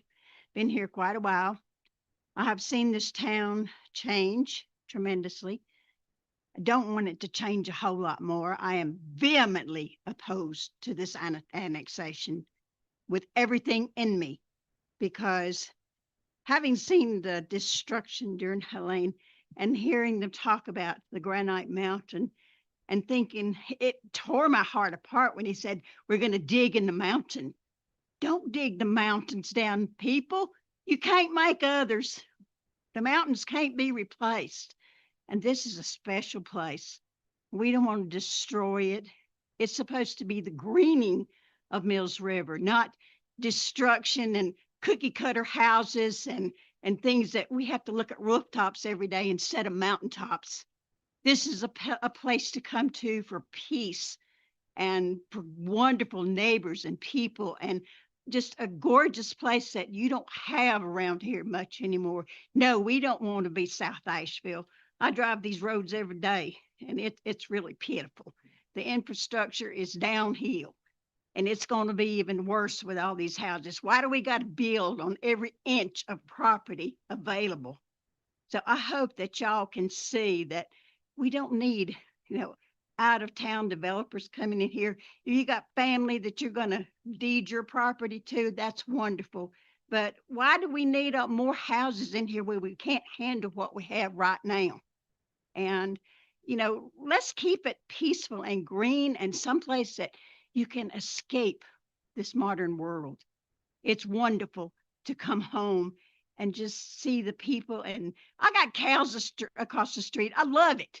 I got deer in my yard who finally came back after the storm, and the turkeys, and I love it.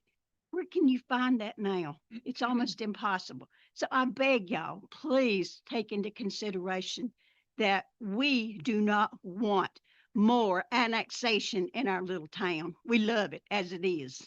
Thank you. Thank you.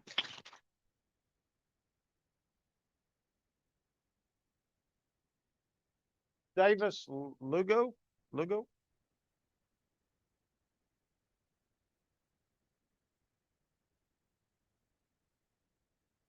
Good evening. My name is David Lugo. I live at 270 Williamson Road. And, subject like this is always emotional. And I'm not going to be up here and speak as eloquently, and I certainly don't have the historical roots here in this community like Mr. McGuire earlier mentioned. But we've lived here since 2008. We own 35 acres approximately. Although we like to think that we're stewards of 35 acres, we really don't own it. Someone else will own it later. But I can tell you, and I plan on meeting with Chief Burnett and talk about the impacts. It's interesting to me that the attorney stood up here and wants to push forward this annexation when you don't even know what the overall plan of what they're going to do. Has there been an EIR even mentioned? I haven't heard of that. I moved here from Southern California. I was a fire chief when I retired in a community in LA County. I saw the impacts, the negative impacts of overdevelopment. We had landslides in my community of City of Arcadia. I lived adjacent or worked adjacent to Pasadena, which is also adjacent to Altadena. If you don't remember Altadena, they suffered a horrendous fire this last year. Them and Pacific Palisades. They look like war zones now. And that is a result of overdevelopment in areas that should not be developed. The standard for grade for access for fire engines is approximately 10%. You can go to a threshold of 12%, and sometimes you can exceed that a little bit. But 10%, I can guarantee you that mountain exceeds 10%. To get the 10%, they're going to have to do a whole lot of grading that's going to impact all down that river with the silt that comes down years from now. You know, we live in a time when we are losing trust in our political representatives. We, on the national level, state level, it doesn't even sound like or look like they even hear us. But here at the local level, you have a chance to fully represent us and represent this community and adhere to the values that you have subscribed to and what we have endorsed as well. I would ask you to do that. And I'll try to get out here in my 3 minutes. Thank you. Thank you.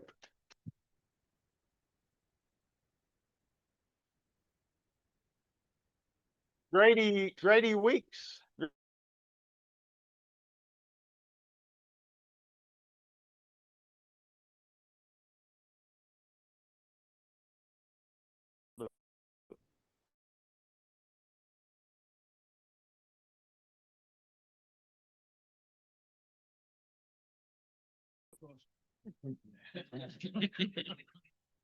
Good to see that. I got you back. And I'll take a little different tact here. Ed, would you give me your name and Carl. just for the record, please? Ed Engel, 810 South Mills River Road. Is that good enough? Sure. I know y'all got water out in front of you. Our bodies are 60 to 75% water. The mountains of western North Carolina supply water to Virginia, Tennessee, Georgia, South Carolina, as well as North Carolina. So we're at the top.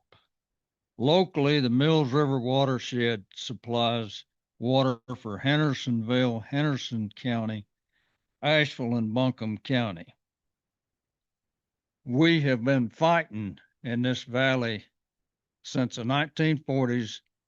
The TVA wanted our valley, the Soil Conservation Service wanted our valley, Asheville wanted our valley. We fought them all off, and we got the WS2 watershed, which y'all are administering. And that's the way we want to keep it. It's, water is a huge thing, huge. And it's been mentioned before, the pristine water. The area of proposed development is really an unofficial bear sanctuary. That area is steep. I killed 5 sheep for the neighbor there one time that escaped and got on that mountain. And I mean, they were jumping off cliffs. It's steep. It's a foolish type development. And the rock is shallow. So what are you going to do with the sewage? Okay, y'all require 1.8 acres with only 6% impervious maximum. And I'm speaking for my sister too, so I hope I get 2-3 minutes.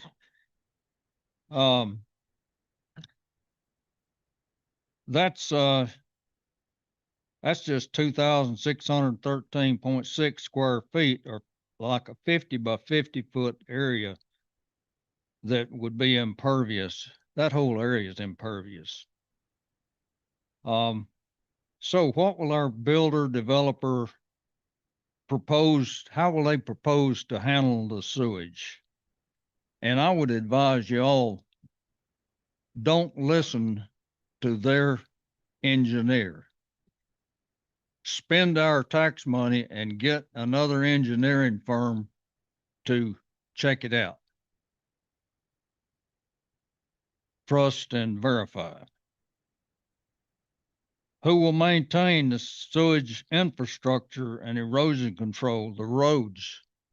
The roads should be built to state specifications.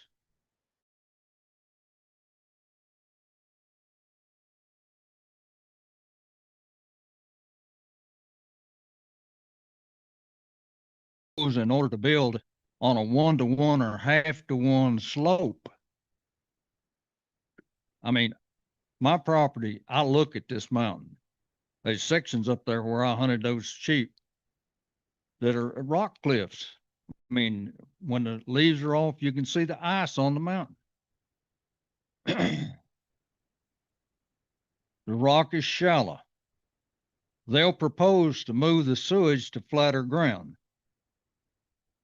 A huge septic tank here's the options they've got. They've got they could put in a huge septic tank down lower with a massive drain fields, and they always leak. They always a problem. Some type of sand trap system like the camp over there has, which is always a problem. Maybe an aeration treatment plant. I worked 41 years with an outfit, and we took care of aeration treatment plants. You have to do it every single day, and they're a pain. Mr. Ringo, if you will, just start wrapping up a little bit, because I'm about Yeah. to give you 2. Okay, all these are bad ideas, bad options. High maintenance will pollute the water. Where will the developer be to report to the next city council? 10 years down the road, you guys will be gone. Those guys will be back in Ukraine, rebuilding Ukraine, maybe.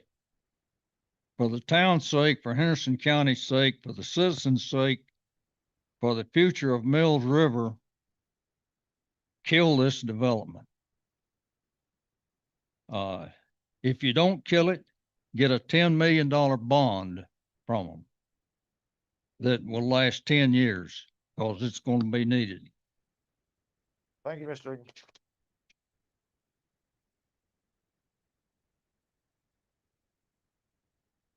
Chris Millen.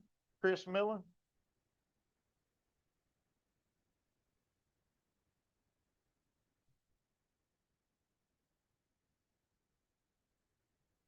My name is Christine Britton Miller. I'm 28 Dalton Road.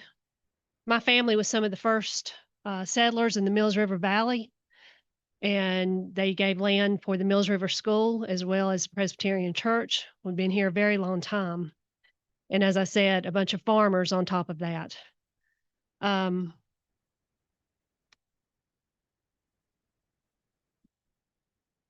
You know, we can't, I would look at my dad and fuss about all the development that we've got going on because it's hard to find farmland as it is, and they can't afford the prices to compete with the real estate. But as he so eloquently told me, he said, you know, you can't stop someone from selling their land or who they sell it to or for what. But we put balances and checks from the first town council that was here. And I think we have to stick with them. How can you go against what was set up to begin with and allow this stuff to happen? For all of our sakes, Mills River is being loved to death. So stop the madness. Keep it as rural as we can. That's what the integrity of Mills River is supposed to be about. No annex. Thank you.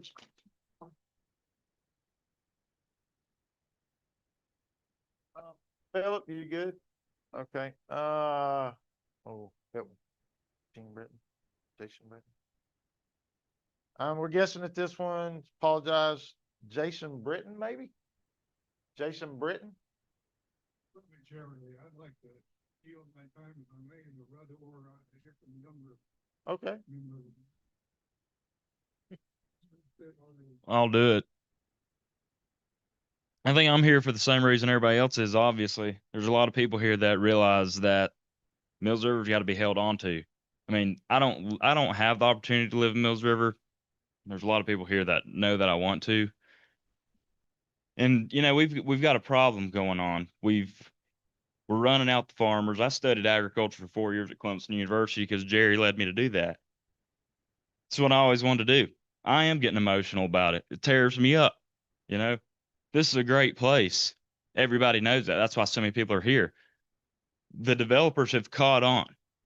They have obviously caught on that everybody wants to live here, but it's not developers. It's not builders like you and me and Dad.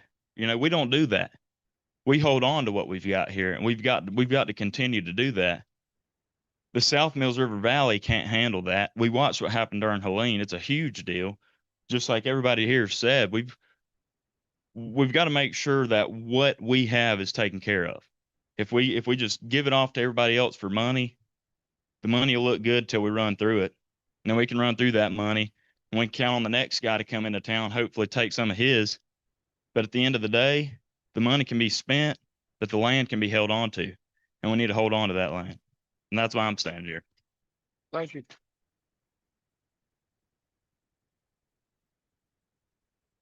Donna Catton Johnson.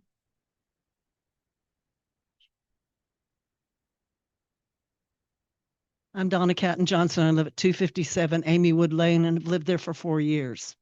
My husband and I used to live in the Myrtle Beach area. And at this point, they have raised the forests. They're putting up boxes. We lived in Conway, which at one point was very rural and had a lot of farms. Now it has a lot fewer farms. It has terrible traffic. They keep putting bigger roads in, and then the roads are filled up because of the tourists and the people that are coming from other places to live there. It sucks, excuse my language. I came here because it's beautiful. We have been coming up here for about 35 years, camping and visiting friends and hiking for waterfalls. And we love it so much. And when I retired and he retired and my dad passed, that's why we moved here. David my husband was a driver's license examiner. One day he got a developer from down there in his car driving for the driving test. Who knows why he didn't have a license? He said to him, don't you have any conscience about this overdevelopment that keeps happening? Don't you feel bad a little bit about the way the roads are going and the infrastructure and the use of the land and the cutting down of the forests? And the guy said, yeah, he said, I'm making money. And my husband said, well, what about your children? What about your grandchildren? He said, let them fend for themselves. That's my story. I think it's awful.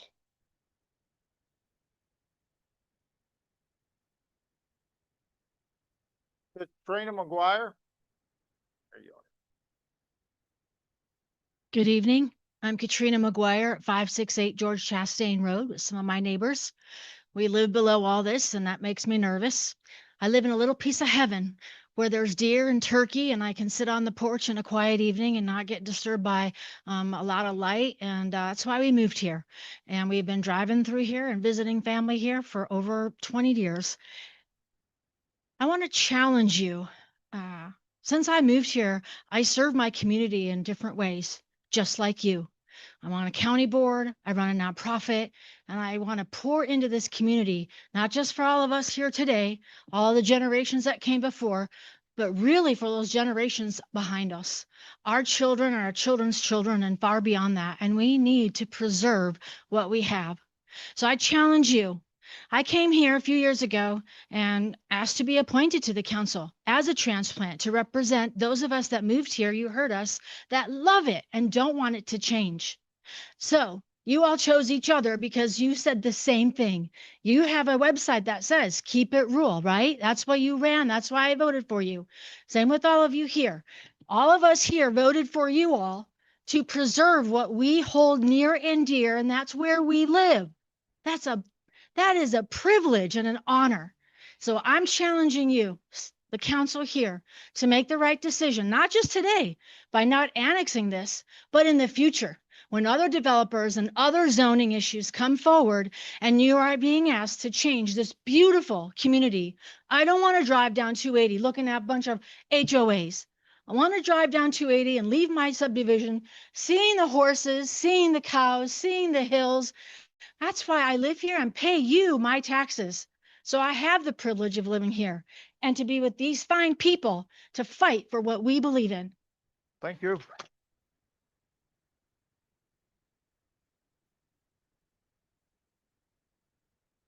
So that's everybody on my list. Who else do I have?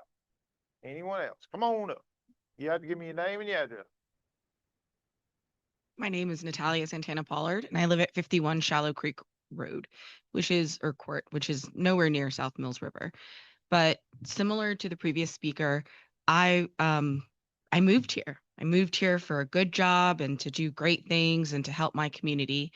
And when I see a proposal for a development on steep mountain roads, all I can think is, why are we setting up people to die? Because that's what we're going to do. Helene was not a one-off. The climate is changing. Storms are going to be worse. Storms are going to be harder, and they're going to come up Western North Carolina. So why are we even contemplating letting developers build on land that will lead to death? Also, very selfishly, they're going to build houses that I'll never be able to afford. I work for the county. I make a government salary, and I want my kids to live here. And there is no way that that can happen if we allow developers who are building 1-point-something million dollar houses for somebody's second house. That's not keeping Mills River what it should be. I want to live here. I want to live here for the rest of my life. I want to work for my community. I want to pour into my town. And I may have been here for a short time, but don't consign people to die in the next Helene. Don't allow any building in this area. Do not annex. And the attorney who was just like, it's easy. It's super easy. Those are real glib words from somebody who didn't have to watch what happened after Helene. So, say no. Thanks. Cool. Patty, do you feel comfortable getting these names, or do you want me to keep them filling them in for you? You think that'd be a good idea? So, yes, so would you do me a big favor? I'll need another pen probably. Would you take this and we'll leave it on the table, and as people get done speaking, would you please sign up?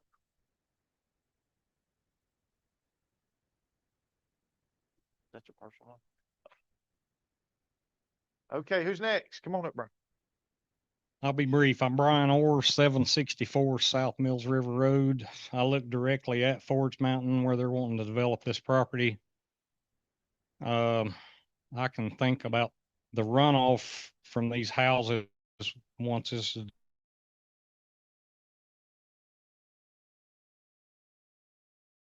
2005, we had some devastation up through there. I stand a chance of losing my home. And I can think of 10 other homes plus a church. And that's what I can see from my property, just looking around. And the thing that scares me is the extra runoff plus, what the damage it's going to do to our water quality from there down, coming on down the stream. And I don't know about the people up above that, but I'm talking from where you go through the tunnel up South Mills River where the trees are, start right there and work back down toward my house and the church. So that's 10 homes and one church that we could lose. And I mean, I just got by the skin of my teeth after Helene. I mean, Ray Duncan mentioned that he helped me. The neighbors worked together. I was this far from having water on the floor of my house. My shop building had 3 feet of water in it. I lost everything in it. We're still cleaning up, trying to fix that. But I guess what I'm saying is I beg you to vote no against this so we don't lose our homes. Thank you. Thank you. Who else? Anyone? If that sheet gets full, I think there's extra behind it. Yeah, there's some. Thank you. My name's Stephanie Muncie. I live on Presbyterian Church Road. I was born and raised here in North Carolina, in Henderson County, actually. And it's very rare to find people my age still here and still able to live here. My husband and I were very fortunate enough to move into Mills River 10 years ago after saving a lot of money because we know we wanted to live here, retire here, work for our community, and raise our kids here. And to see so many developments already happening. I just never thought as a child I would see Mills River transform into what it's transformed into now. And to be quite honest, I'm really disappointed in some of the things that have already been approved over the years of what's been allowed in Mills River. However, they're here. So I'm going to plead with y'all to please vote no on this annexation. For the sake of our children, for the sake of these people that live here and are worried about their homes, their futures, their kids' futures. So I'm asking you to really consider everything that everyone has told you, and please vote no. Thank you.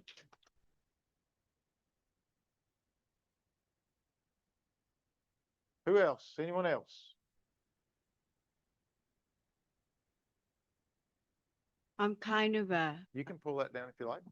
There you go. I know. I'm tiny. Just the way it is. I'm kind of a newcomer.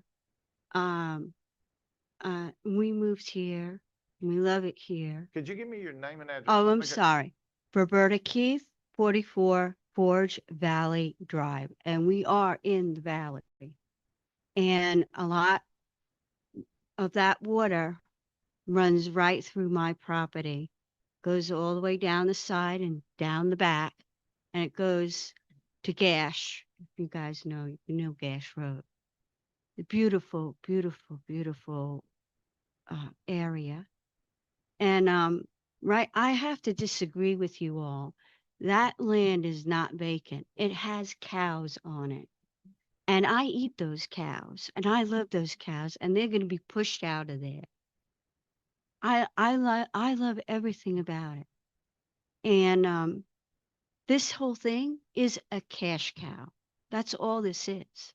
It's just to make money. And one of the things is the traffic.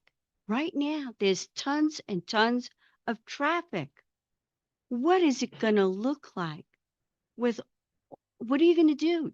Are we going to make 280 a 4-lane road? Is that what we're going to do?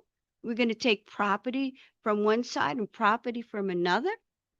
It doesn't make any sense. Anyway, thank you. Please vote no. We voted for you, you guys, and it just should be rural is rural. And anybody comes here, sorry, it's rural. That's it. We don't need to have constant conversations about it. And I'm from Vermont, and I came here and we moved in Fletcher when we rented. I said, this is city. I can't take the lights. I can't take the lights. And now you're going to do it here. All right, I gotta go. Thank you.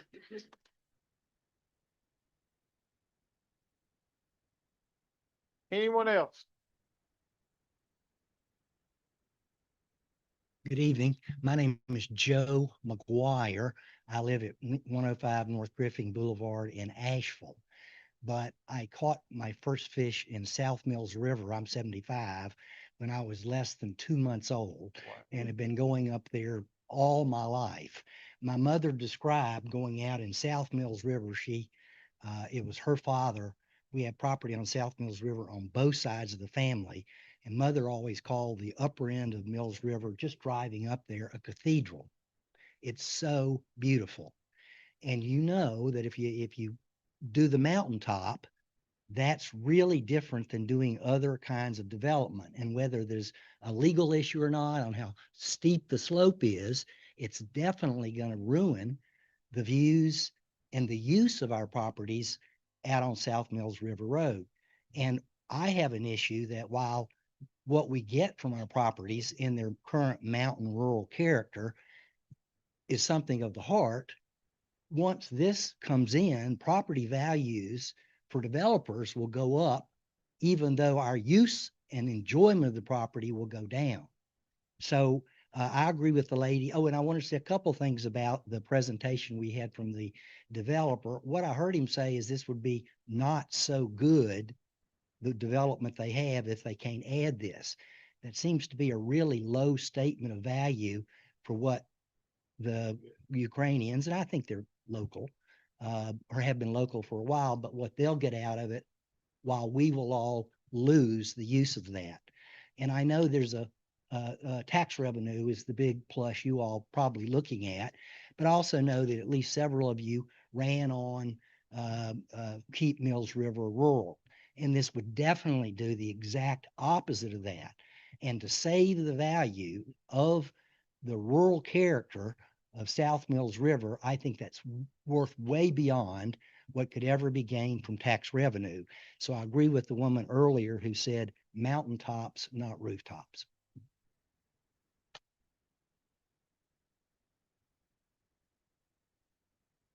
Who else have I got? Anybody in the back? Anyone else?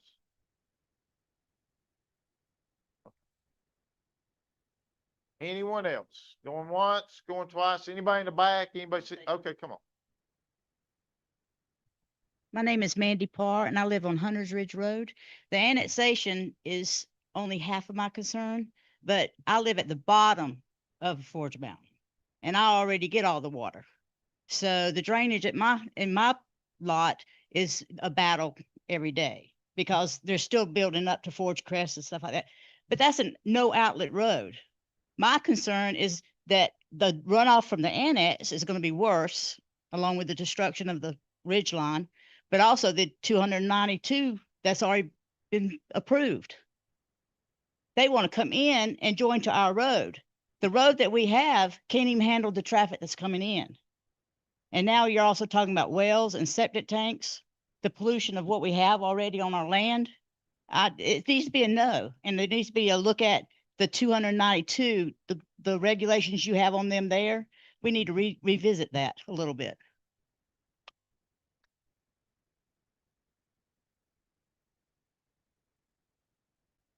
Anyone else?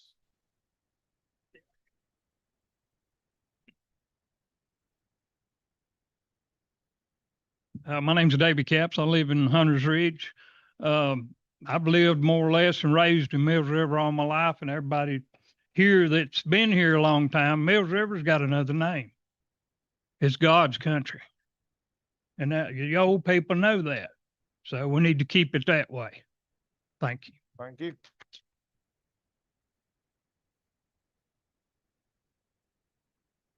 Next. Hi, I'm Tanya Capps, Dave's wife. I want to second Mandy Parr's concerns. We live at Hunter's Ridge, the bottom of Forge Mountain. You've already approved 290 some homes that are going to travel through our small little neighborhood that it barely fits 2 cars by, taking construction equipment up through there. Never mind the wells or the septics or the erosion. You're taking out everything just for this price. We voted for every one of you to keep us rural, and you need to uphold that. Stop destroying what we have. Like my husband said, this is God's country. You can build houses all day, but you're not going to make any more land. Let's protect what we have. Thank you.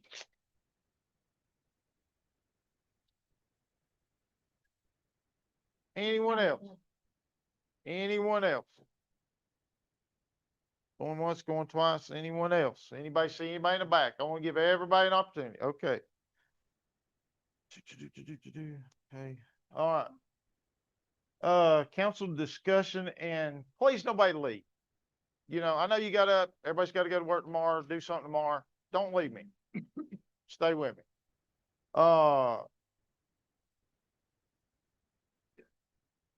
Sure. Sure. You want to do that before we speak? Okay. Okay. Well, after we speak, we'll move on. Okay. Thank you everyone for all the public comments. I mean, believe it or not, I'm a land use attorney. I see this stuff all the time. I get it. I get the concerns. We're not talking about tonight whether houses are going to get built on this land. The houses are going to get built. We're not talking about the virtues of development or not. We're not talking about the subdivision that is already in the town of Mills River. Nothing about that changes with this annexation or not. We are talking about annexing the portion at the top, which is going to have lot sizes about 2 acres each. That's larger than what's required by Mills River Rural Residential, which I struggle to pronounce every time. Sorry about that. Folks concerned about the roads and access. Big Hills did ask the Forge Crest HOA folks if they could share the roads. The HOA said no, so Big Hills is building their own roads and accessing everything via their property only.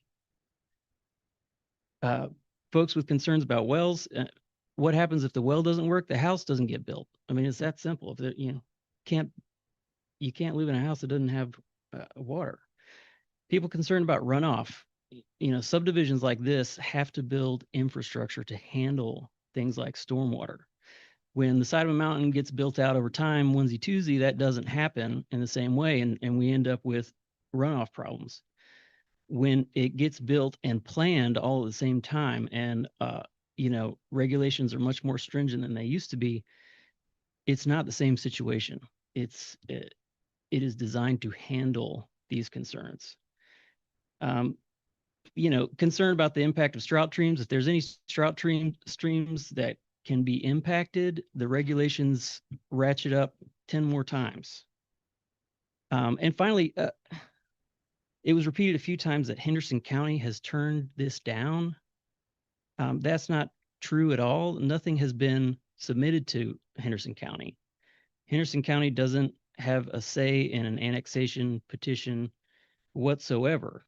And refusing to annex will not stop houses from being built here. It will. What I want to try to explain here is the better stewardship of the town of Mills River would be to annex, because that is what will allow these to be built with the lower impact. Oh, can I ask you a question? Sure. So what is your zoning regulation for Henderson County once you get out of Mills River? When you go down the backside, what is that zoning? Beyond our property or not? No, just what, I'm assuming that Right you're, now it's that y'all own it. it's Henderson County R3, which is low density. One house per, It is it's 0.66 units per acre, which I think is 1.5 units per acre. So it's pretty similar to rural residential here. I actually have or I printed out a page from the subdivision application that shows the lots. If I can, would you like to see them? pass those around. I tried to look at it when it come up on the TV screen. It was hard to tell. Go ahead and get your magnifying glass out. Thank you.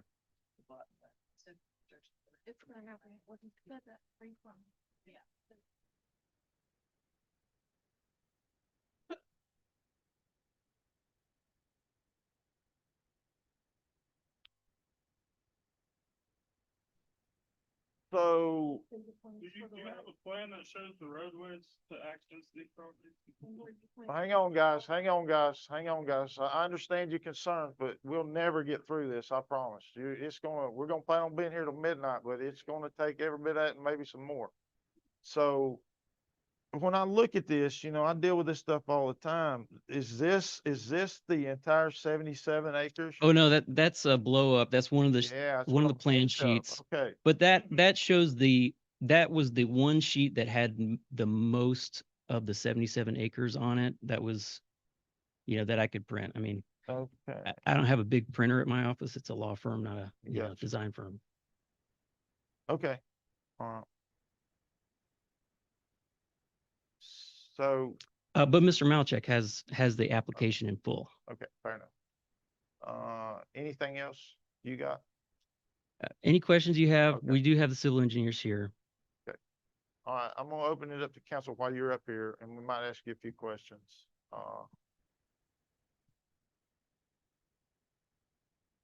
Y'all got anything to ask? Start down there. Okay.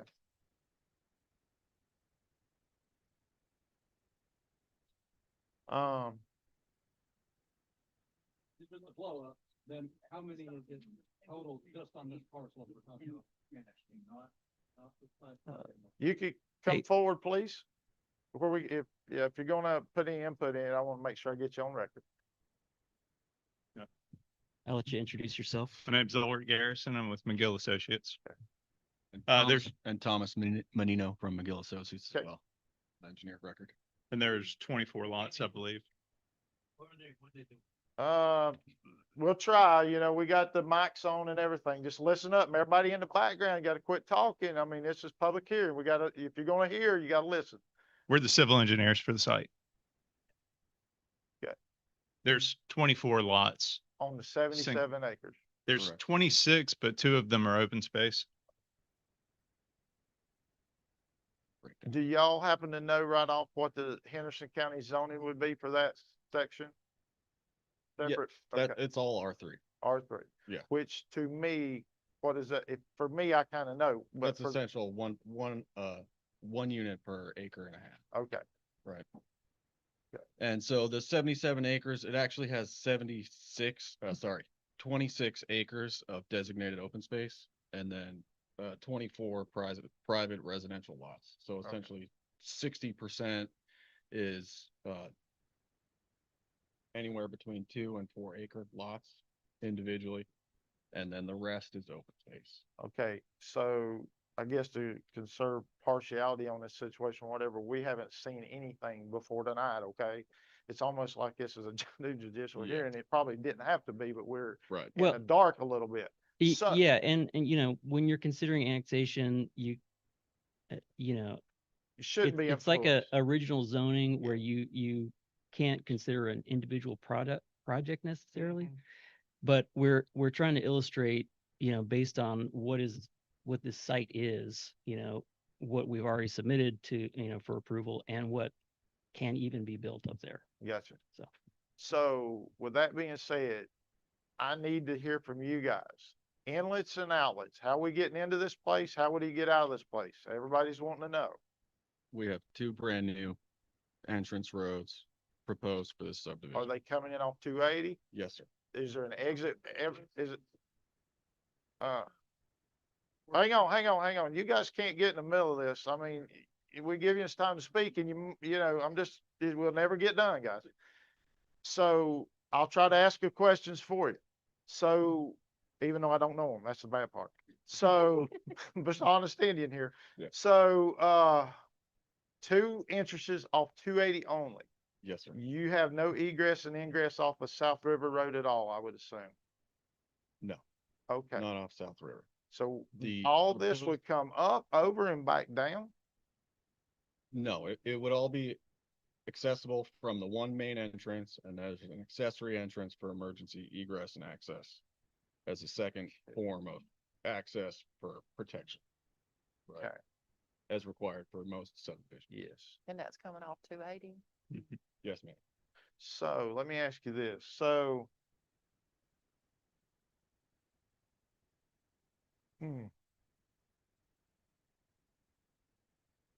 y'all done a topo of this? Has the engineering firm done a total topo of this land? Yes, sir. Total topo? Yes, sir. Because I've been all over it as a kid, grew up right below it. There's a Understood. lot of It's places very- up there, you better not go off unless you're hanging on a laurel limb. It is a very technical site. It is. Maximum allowed. What does that mean? 18%. In, Oh, in certain sections. You mean for the road? For the roads. For the roads. Yeah. That's subdivision standards Correct. from the state. Guys, I'd appreciate, hang on, wait. I can't let y'all, I know, but I'm not a judge. I'm just not even a jury, really. I just can't let you, I know, I just can't let you come out and outburst in a public hearing. I mean, I'm your friend, but I'm also your enemy when I'm sitting here, I guess. But you just gotta listen and I'll try to get it all asked. I'm not bashful. I'll talk. I just want to make sure what I think I know. So, Mr. Malachek, do we have a copy of that plat showing all the roads or that they're talking about? Including the follow track. Well, not necessarily that, I don't guess, because that's out of question at this point. And a lot of you citizens that's here, you need to understand that we took this to public hearing over at Mills River School, trying to get lot sizes increased to 1.5 acres. And even if we had the state shut us down, that we didn't go there, but even if we had, the state froze it back in November with a state law that says that everything freezes in times and backed it up 180 days. So anything 180 days from last November back would have been null and void. You would have went back to the old zoning. So don't think we haven't tried. We have tried. Mr. Mayor, if I may, just because if you're asking Mr. Malachek Yeah. questions, is it appropriate that? this Yeah, time he needs to back come up, I guess, and you don't even have to if he don't have the map. I'm looking for roads and stuff. I got to see how we would even get in and out of this place.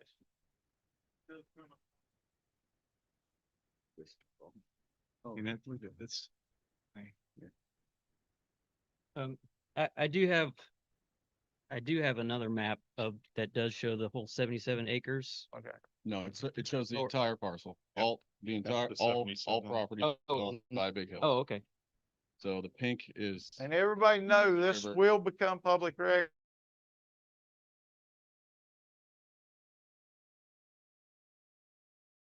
And please note that we are offering this in full transparency for the annexation in order to address the public's questions and to be forthcoming with our applicable design.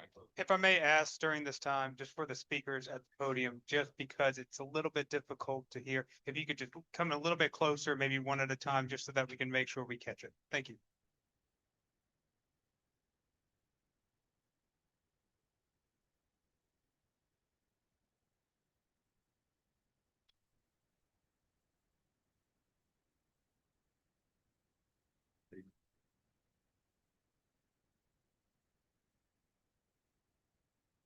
Just because of what I just said at the people at the podium, if you wanted to repeat what you just said at that point, we'll be able to pick it up on the mic. Yes, we'd be happy to. We are offering this information in order to be forthcoming for the project in order to move the annexation forward and answer public questions which have been posed and allay certain concerns and statements which are not true. So, I've heard a bunch of concern tonight about using going up through Hunter's Ridge, Hunter's View, into Forge Crest, I'm Yes, thinking the name is, for construction. Is that, No, that would not be, those are not true statements. All access would be through off Boylston Highway through the main entrance and what is essentially currently Fulham Lane. okay, in saying that, is that true for only the 77 acres in this annexation, or would that be for the other parcel as well? The entire subdivision would be Okay. accessed off Boylston Highway and not accessed through any other roadway.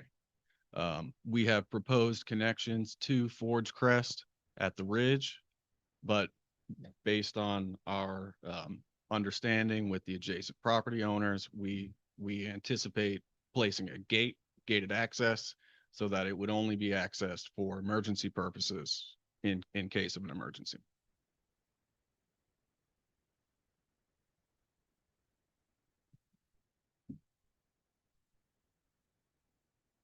I'm just gonna ask how are we doing on water up there? Have they dug any wells on this side? Have you tested anything on the other side? No, we cannot address any water quality related to potable water.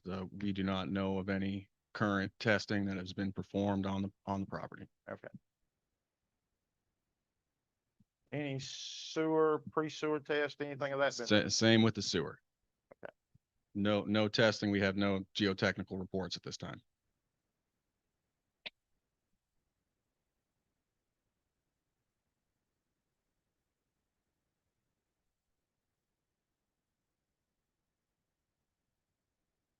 Questions? You guys got any?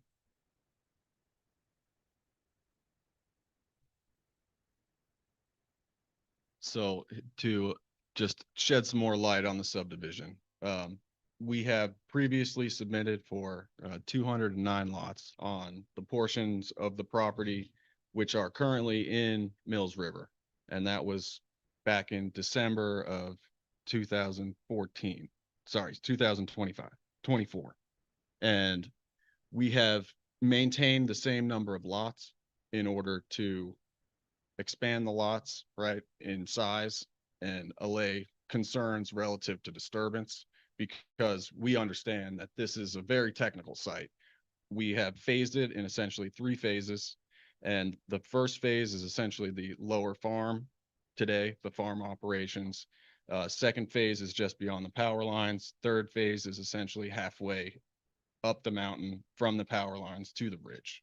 The third phase is essentially all lots that would straddle the ridge. Now, the developer would like to annex in order to not have properties straddling both jurisdictions. The plan of the developer is to minimize disturbance associated with the natural habitat. So all lots would be essentially pushed as far forward as they could to the setback line. The underlying zoning has a 60-foot setback associated with it. And so we are anticipating a 4,000 square foot house pad with essentially another 1,000 foot for driveway and built upon area allowance, and then another accessory like 1,200 square foot for patio walkways and such for additional imperviousness on each lot. So essentially 6,000 and change of built upon area. And so each disturbance on each lot would roughly be, we anticipate to be about 10,000 square feet. I would like to add that that would be a maximum as well. I can understand that. We have nothing in our ordinance if we annex this in about subdivision of this size being attached walkways. Do we have anything in there about gallons of water per minute from these wells? Do we have anything in there? No, I believe the only requirement is that a soil, a soil report has to be generated. So at least the planning staff can guarantee, some potable water is available for the Okay. development. And Harrison County Environmental Health, I think, requires 2 gallons per house per minute, I think. I don't quote me on that, but that's my gut feeling, what I remember in the past. But anyway, And just to clarify one other thing, this, under the current zoning for the Fulham tract, this is mixed use zoning. So the 60-foot setback currently is only for non-residential uses. There are no setback requirements for residential structures. right, okay. Okay. You got anything? But Yeah. can a developer set how it's right now? They own both sides of the town and the county. Can lots be like this, irregardless if it's in the town and in the county? Like, can it be drawn like this? Split jurisdiction. Yeah. We have them currently at the northern and southern sections of the town. It's not best practice, but yes, it does exist. So you would, how does that work when you pay your taxes? I would ask our tax collector that question. High Vista's like that. Part of it's Buncombe County, part of it's Henderson County. Speak up and who, what? I can't hear. High Vista's like Yeah. that. The northern end is Buncombe County and the southern end is Henderson County. But we're talking about lots that Individual lots. half in Mills River, half in the county, lots. Well, y'all can arm wrestle over that. Okay. I believe the main crux is that it would be tough for building permits relative to the structure 'Cause you got with zoning. placement. Yeah, you got issues. Right, because it's the separation line is very close to the ridge. And we have aligned the roadway with the ridge in order to double load the roadway, correct? Gotcha. And pull the houses as close together as we could. Now, Okay. we're not citing lots and houses on the development. We are simply subdividing. This is a roadway, stormwater infrastructure project and a subdivision. We're not situating homes. We're not situating wells Just him or septic. Engineering the infrastructure and the roadways and the lots. Yes, sir. Mills River has to have a sidewalk if it's over 100. Is Henderson County the same rules? Or would I don't know the answer to that. I mean, I do know that this subdivision is certainly over, the existing subdivision is certainly over 100 lots. And we have made all accommodations to meet the local zoning jurisdiction relative to sidewalks and quantity relative to the length of roadway. I'm saying on the Henderson County does not have the same rule about that we do. He's not, he don't, no. Oh. Yeah, we haven't designed this project to meet Henderson County's code, essentially. Okay. At the developer's request. Any questions for staff? I got a question for Mr. Malachek. So this annex, if we annex it, then it's considered Mills River mixed use. Would that be correct? There would have to be a separate rezoning hearing to do initial Mills River zoning assignment. So that would be determined later. Okay. And we would be asking to come in as a residential district, not as Mills River mixed use.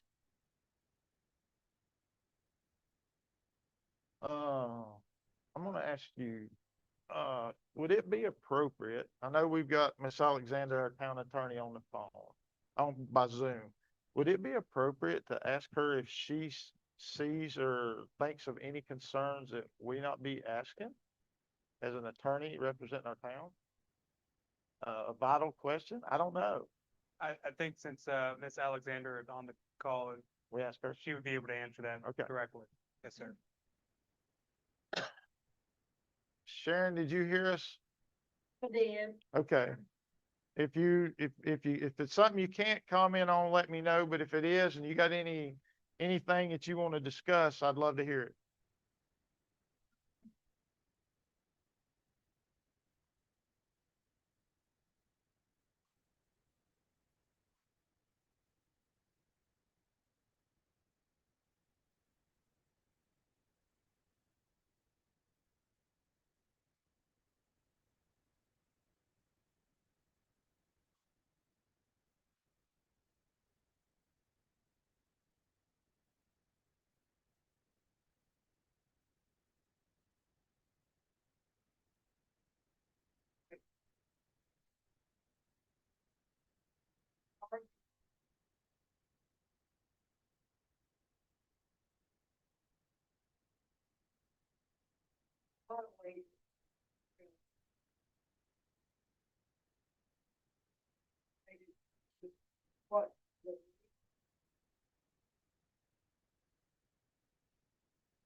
It does.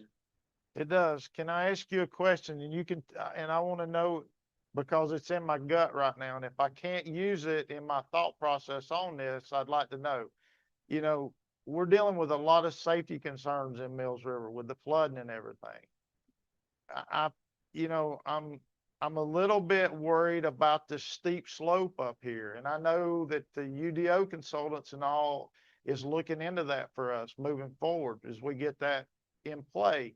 But, you know, I just, you know, as a builder myself, I don't feel comfortable putting houses on the other side of that mountain. I couldn't see myself ever constructing one for someone on that side.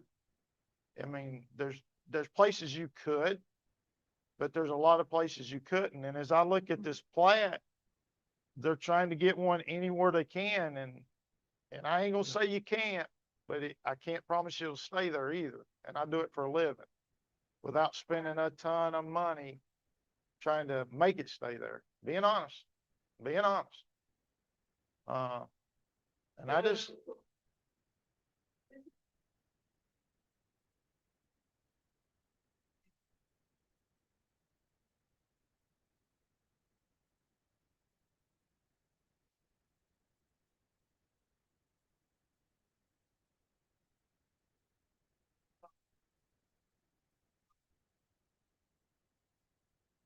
yes.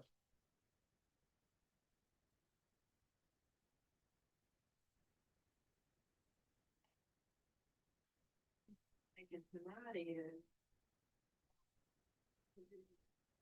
the town to be the decision maker when there are zoning questions to be made and, you know, whatever it might be, whether in a sense, I hate to use the word control, but I think it whether the town would be the one who has control of those decisions. And then second, because this is a legislative decision, does council want to be the one who can have some oversight over how this property is used? One other question is the county, as I see this road design here, it's all on us. I guess the driveways would still cross over if it would ended up being county property still, not annexed in. So, is the driveways coming from Mills River over into what would be then county lots? Is that standard procedure when they're going through driveways through jurisdictions versus a house set and straddle of a law of a divided line between county and municipality? I think that is fairly common. Okay. Fair enough. Private road up there. Yeah, all the roads will be private. Driveway permits, my understanding, driveway permits are easier when it's a private road and you're Sure. developing the whole thing. Yes, yeah, for sure. Okay. Any other questions?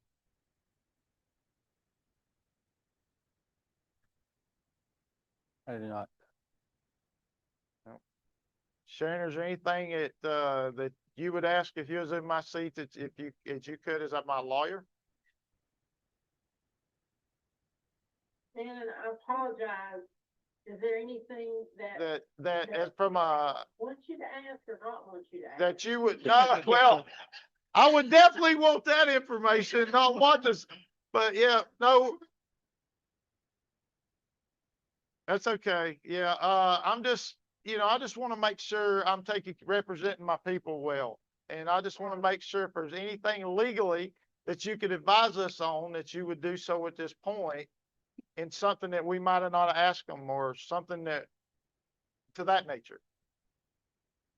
If you think we've covered all the bases, then we'll go into council discussion on our own and we'll try to figure this out. think if you all feel like that you've gathered enough information, to answer your question, that you're ready to do that.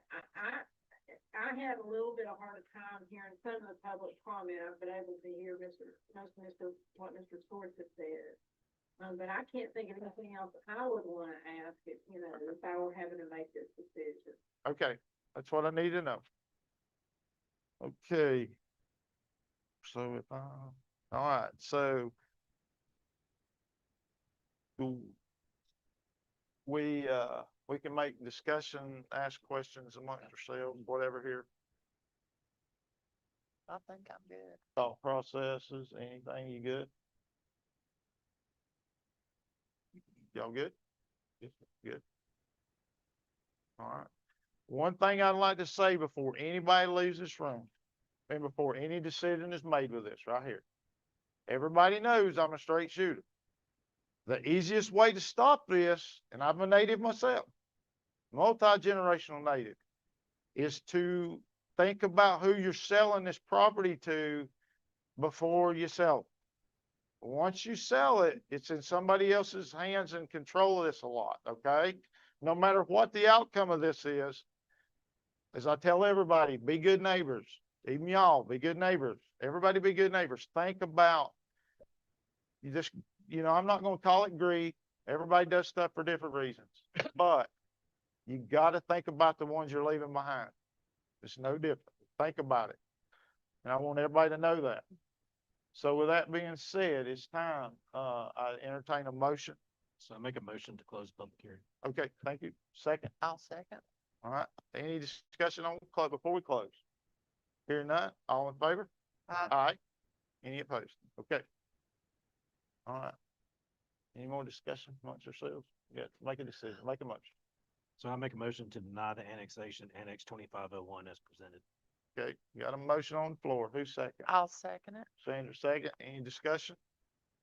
I've listened to both sides, and my concern with this is opening a door that will never be closed.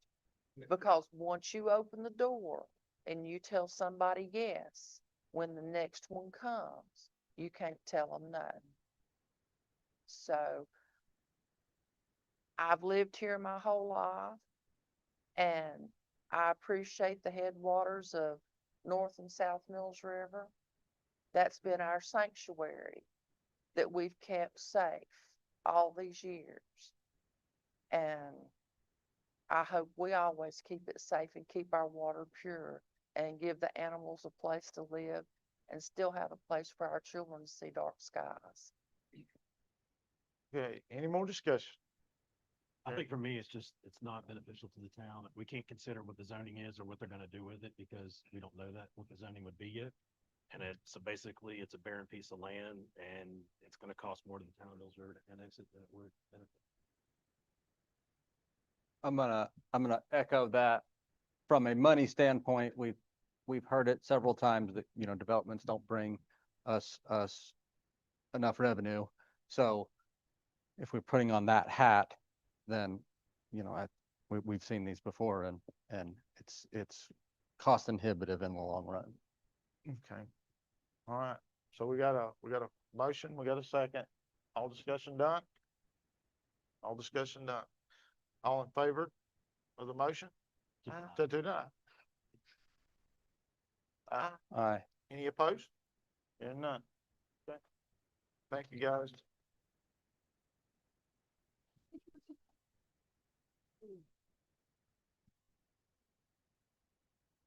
So we're going to take about a 5 or 10 minute break here. Let everybody needs to go home, and we'll get on with our regular business.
fitness meeting. All right, so we are going on order right here, right? Our people still staying? I don't know. Okay, well, it ain't hardly time if we're going on order, right? If you may not be here for the other item, we'll reschedule it. Okay, good. Okay. All right. Whenever whoever's leading us, and we'll move on to the public hearing, somebody put us in public hearing to join the CPACE. So I make a motion to enter public hearing on joining the CPACE Commercial Property Assessed Capital Expenditure Program. Brian's got us a motion going in. Who seconds? Jeff seconds. Good to see you back, Jeff.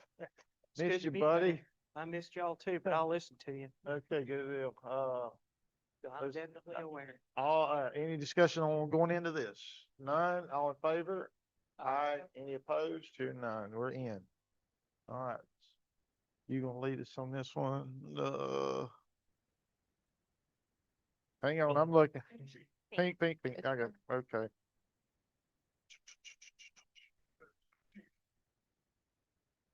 I'm gonna ask staff to present, but just to be on the safe side, I don't think it'll hurt a thing. Nobody in here has got anything to gain anything from this either, right? No financial gain from any of this? Okay. All right, fair enough. We'll ask staff to present. Thank you, Mayor and Council. So I'm gonna go ahead and try to move through this relatively quickly. I'm gonna see if I'm gonna have access to it. So Kevin, if you can drive the train for me. So as a reminder, feedback here. As a reminder, at the last meeting, I presented on the CPACE program, when the Commercial Property Assessed Capital Expenditure Program set in North Carolina. These are repeat slides, so unless there are specific questions, I'm happy to try to be busy going quickly. But ultimately, one of the first steps that council took at the last meeting was approving an intent to join the North Carolina CPACE program, which requires us a next step to go hold a public hearing, which is what we are currently in. After this public hearing, if council so chooses, you may wish to move forward on another resolution, actually entering into said program. We'll go briefly into that.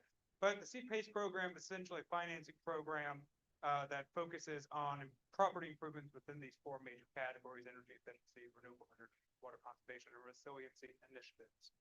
Yep, thank you. As a reminder, we talked through at the last item that there's no taxpayer funds, no town taxpayer funds that are used for this program. Essentially, it just opens up an alternate source of funding for private commercial businesses and commercial property owners for qualifying improvements. They have to qualify. It continues to stay on the private side. Key benefits for the property owners, I'll just read off a couple of them right here, but essentially it's extended building lifespan. Well, again, being able to have those extra funds to make sure you're retrofitting in certain respects. It also helps reduce capital expenditure budgets as upgrades can be paid through operating savings, and lower annual payments via long-term fixed interest rate financing. Again, essentially, it's just another long-term financing option. Again, on qualifying pieces, again, that the town's not a part of, it's working through the private side. We just have to allow them to enter it if they so choose. Say that one more time. We'd have to help them. No, we would have to enter into the CPACE program through this effort in order to unlock that opportunity. Gotcha. Key benefits for local government. This is from the Economic Development Partnership of North Carolina. They're the ones that we relied on quite heavily. As a reminder, the town attorney and myself met with the program director as well as other interested parties just to make sure we have a full understanding. From a local government perspective, according to them, potential higher property values because they're revitalized buildings. Again, those funding sources that are there. New development and construction projects, but that will stimulate the local economy. Again, by entering into that program, it may be enticing to certain commercial businesses, commercial properties, if, again, they are able to qualify. And then ultimately the stronger community piece by conserving resources and building resiliency and infrastructure. So again, it's designed within those four elements, those four major elements, which again, really focus on resource conservation and resiliency of our infrastructure. Again, private side building infrastructure mostly. I know I kind of just sped through that. However, As a reminder, as I mentioned on October 2nd, council chose to adopt that CPACE resolution of intent, which is with a first step, first requirement. In doing so, you also set the public hearing for today on October 23rd. That is where we currently are, for the next 2.5 hours. And then the final CPACE resolution is before you, again, potentially afterwards for your consideration after the public hearing, where you may table, adopt or deny. As a final reminder, at the previous meeting, at Henderson County, since we actually had our conversation, Henderson County has had an update from their perspective. There were no actions taken, merely a conversation about it. If Henderson County joins, then ultimately we would, by us passing the resolution, it would then be able to move forward. If Henderson County does not choose to join, or we pass before they join, we would have to ask the county for consent in order to join. And so, again, depending on council's ultimate decision, if that decision is tonight or within the time frame that the county has not, we would then pass that consent request to the county for their ultimate approval. I'm happy to answer any questions you all may have. Is this, CPACE, is it governmentally money back, or is it individual private investors? It's private banks. Okay. So there are certain private lenders. And so essentially by joining this program, it allows a private, commercial business to be able to talk through an alternate funding source with a private lender. Okay. And that private lending opportunity that exists. From the town perspective, there's no money pass-throughs, as a reminder. There's very little resources that are a part of it. There will be some staff resources, mostly my time, and that's at the end of it to essentially say, yes, what we've reviewed this, engineers and economic development and partnerships in North Carolina are all really into the weeds on it. And then ultimately at the end, we have to also review it before final sign off. But otherwise, there's no, like I said, there's no pass-throughs, there's no governmental elements to it. Is this brand new, or has this been in play in other municipalities or states? It's been in multiple other states for years. The state of North Carolina passed this in 2024, but really took off in about April, I believe, in 2025. So it's relatively new to North Carolina. And one of the things that I think may be helpful for the council as well is that each state's program looks slightly different. So I know some states require more local government hands-on approach to this, where others haven't. North Carolina actually, by their ability to say that they've been able to see other states and what's worked and what hasn't worked. So therefore, one of the models that they chose was, again, this pretty much hands-off approach, again, not for collecting any type of monies, no pass-throughs of any sort. It's directly from lender to business. You have any questions? Bound to have some. No? What if the business didn't thrive as they thought and they didn't make it and left us with a bunch of hazardous material that needed to be dealt with? Like for solar panels and stuff, upkeep, I know they're talking about using it on a development around here. Mm-hmm. Would it be feasible to have bonds on businesses and stuff that come in and have this kind of energy source that the town could have some guarantee that they're not gonna wind up having a development that cannot make it, or that we have to go in and do something about? Understood. Yes, ma'am. So I believe at the last meeting, our town attorney was also here, and I believe there was a question similar to that. My memory serves me, and I dare not speak for the town attorney, especially when she's not here, but I believe the conversation was that there was no type of bonding element that's associated with that. Ultimately at the end of the day, that we have our zoning, or we have our punitive opportunities in case those things happen, as well as with with North Carolina Department of Air Quality, Department of Environmental Quality, those types of pieces from a state level to come in to try to help. You know, they would have to meet all of those requirements just as any other commercial industry would. So there's no extra benefit. There's no extra, you know, privilege around what's allowed and what's not allowed when it comes to these types of usage. They would still have to follow all town and state requirements just as anyone else. I'm gonna just ask this, just because we're in a public hearing. If they fail to pay this back, the town is not obligated in 1 cent to pay any of it back. We are not liable. That is our Okay. understanding. Yes, sir. Anybody got anything else? I looked it up last time. They become first on your note, so Mhm. this is extremely safe. Okay. I figured you'd know. You're the dollars. Any public comment? Public comment? You guys, any public comment back there? I believe they still may be in the restroom. I guess that be questions to staff and y'all respond maybe. Okay. Nobody's got anything else? I'd ask to close this public hearing. I make a motion to close the public hearing. Thanks, Brian. Thanks, Steve. Any discussion while we're closing? Hearing none. All in favor? Aye. Any opposed? Hearing none. Okay, entertain a motion. Make a motion the council adopt resolution 2025-35 authorizing participation in the CPACE program. I need a second. I'll second it. Any discussion? Hearing none. All in favor? Aye. Any opposed? Hearing none. Good job. Thanks Thank for you, Mayor moving and it along. It's my understanding, I guess we're rescheduling our updates. No problem. Well, if I may, that was closed, so that was closing public hearing. And so now before council, We if you need so resolution. choose, you may choose to adopt, deny. We did. Oh, We you did. I apologize. We did. I apologize. We did. I was right, yeah. That's okay. I'm sorry. That's the first time you've ever made a mistake. Was moving fast on you. It's the first time I've admitted to one.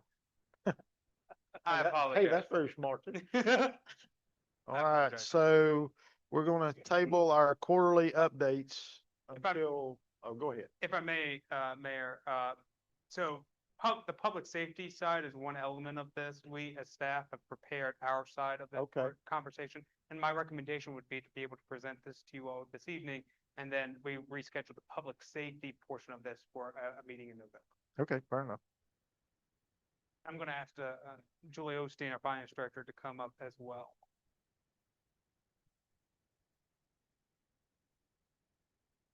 And so we're going to tag team this discussion.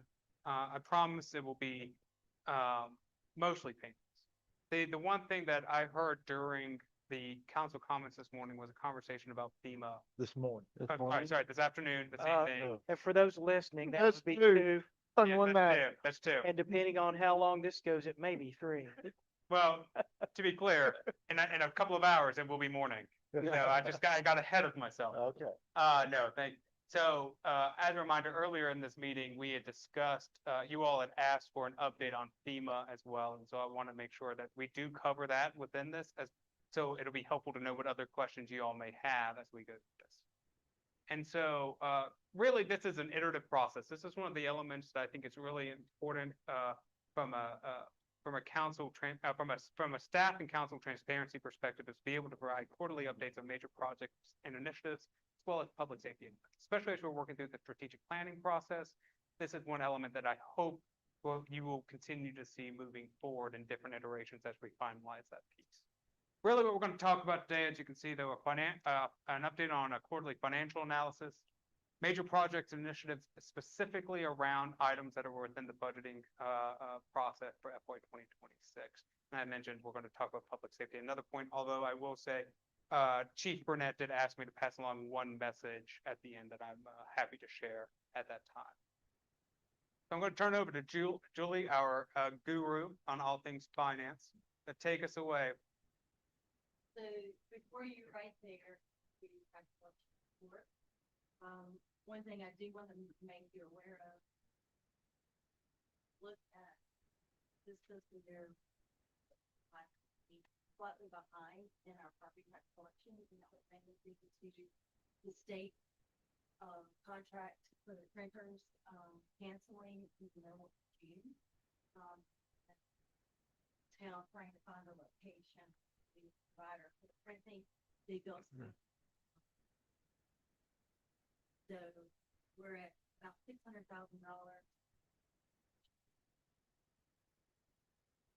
For 30 versus last year, we were about 8. That 1 month made that much difference.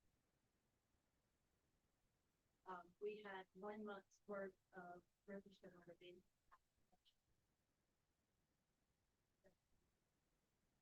There's $51,307. That was August. Did have a significant increase there. You will see in the investment interest, $88,680. The 2 items I want to bring to your attention here. Of that 88,000, $81,398.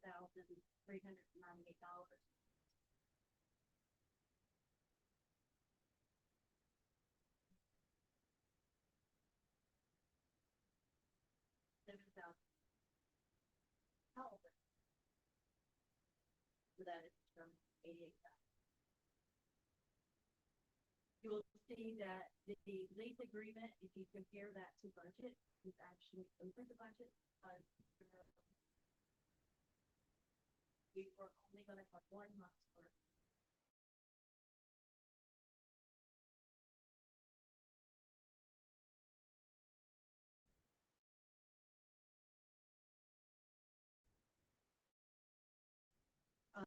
But I want to remind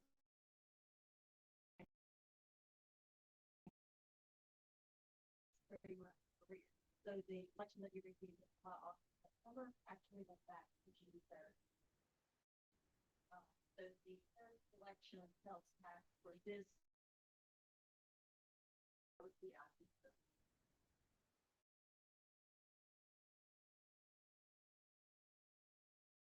This line item is these expenditures. Capital reserve.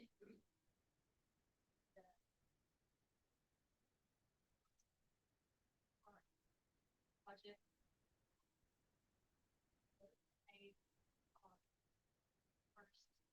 First month's from the property factor, so I have opinion. And so that shows 100% what we budgeted.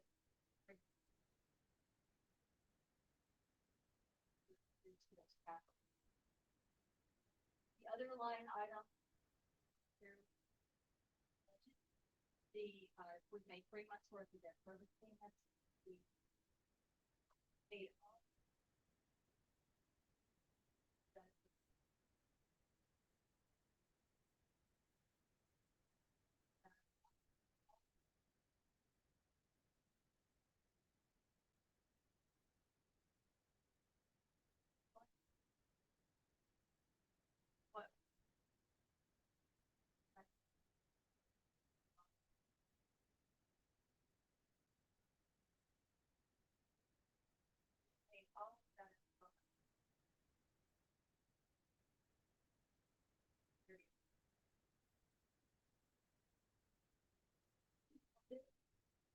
Here you have the fund balance allocations. There that between the part and project, we have reserve are $1.7 million. Our restricted fund balance. Those restrictions are funds that are restricted for streets. They can be cash flow loans. We got difficult.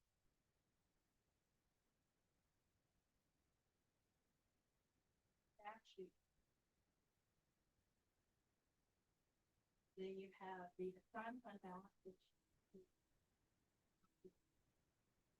land preservation, approximately $30,000.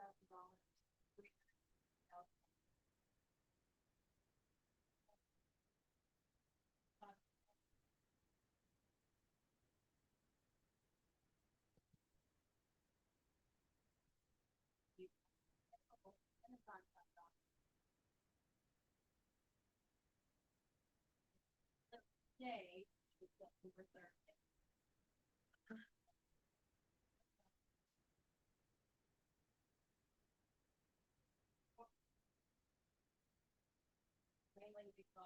we've made a lot of it. Annually, okay, makes sense. How is the farmland preservation over 500? Is that interest? Oh, okay. So each month, portion of the interest that is out to those different funds. So the remaining slides, these next two slides are just showing you trends for the last 3 years, first quarter. So you can see in interest on investment in 2023, the budget.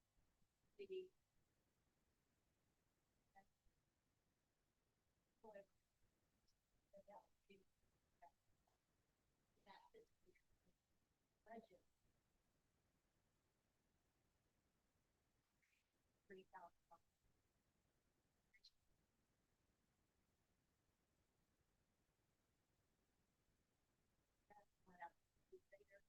Same thing with the lease agreement.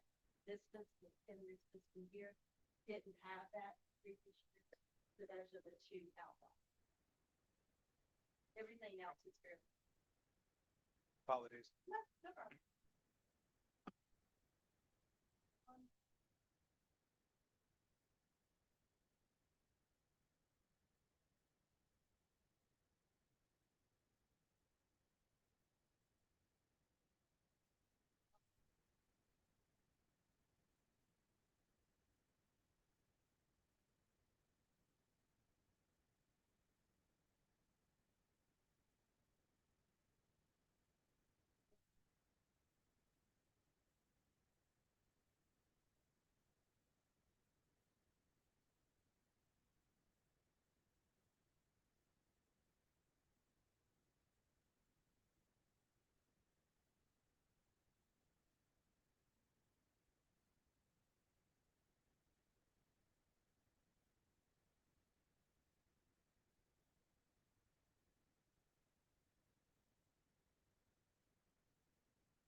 It's the back down the. Did he pick the color up? Oh, okay. I did not. Look, Carolina blue to me. Hey, no, I gotta tell you, I did not know that, our Parks and Rec director was such a big fan of Carolina, but I learned this. It didn't make no sense. Did he? Okay, go ahead. I'm sorry. It's a late night. and I just gotta throw my gigs in once in a while.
So we have received one reimbursement.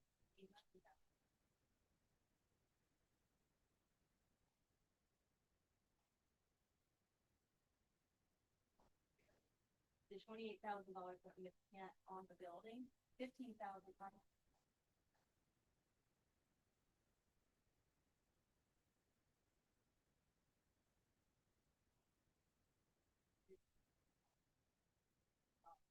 even though different line items show current budget, that number is fluctuating and moves as it's needed. And then once we get to a point where we have to surpass the budgeted amount, we will bring it up to you.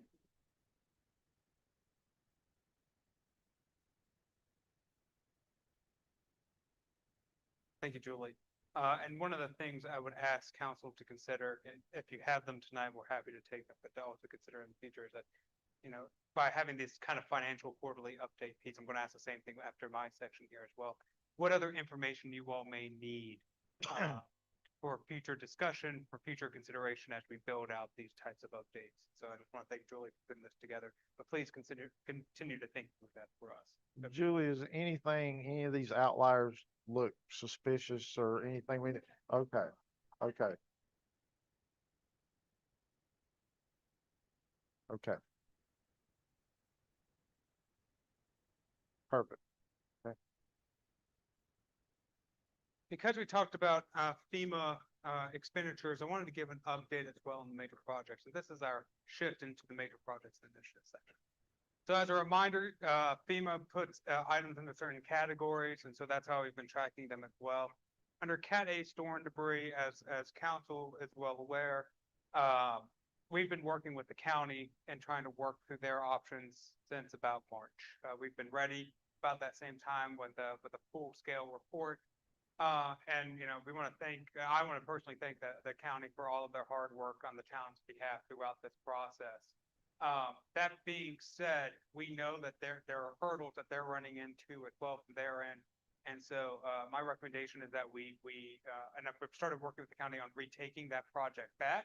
So that project is now currently back with the town. And so so as you can see here, we've requested to regain that control. We did receive that specifically for the North Loop and river access. As you see here, it's expected to submit much of that Cat A, which is storm debris, under Cat G. And so one of the things that FEMA allows us to do, hypothetically, theoretically, is to be able to say, hey, if the storm debris shift happens to be ancillary to the project, to the permanent repair work, we can start working on that permanent repair project. So right now, we've been working closely with our engineering firm over the last 3 weeks, and now really talking about Q2, putting together a permanent repair scope, project scope to submit to FEMA. Now, right now, the expectation on that, and I have an update specifically for that, is by the end of next week, we should have a project scope with the costing, with a costing for similar to what we talked about with the tennis courts previously. What we have done under the current guidance of being good fiscal stewards is that we take that project scope, we review it, and then we submit it to FEMA and say, this is what we think it's going to cost to do this. Here is the engineer's seal to say that this is the way we're going to do it. There's a group called the CRC. They review it, and then they either accept, deny, or modify. And so that's that process. Now, again, this is based off of council direction as well. That's the most fiscally conservative approach, which is getting FEMA to say yes before we start digging or cleanup, right? Digging is not appropriate word, but do it clean. However, the other approach to it is that we could get that project scope from the engineering firm and take the risk to say, we need to get that cleaned up regardless of what FEMA says. We're going to follow FEMA requirements. We're going to follow FEMA rules to a T, and then we're going to ask for reimbursement after. The real risk associated with that is if it is approved, there are still projects from Hurricane Fred. 5 years, there are projects 5 years old that are still going through reimbursement right now. And at the same time, it could also be not. So we take the risk from a town. However, I would just say from my perspective, you're weighing that between that risk compared to being able to work on working through opening up and cleaning up the river access over the winter time in order to have access open by late spring, early summer. That would be the goal if we work through that other approach.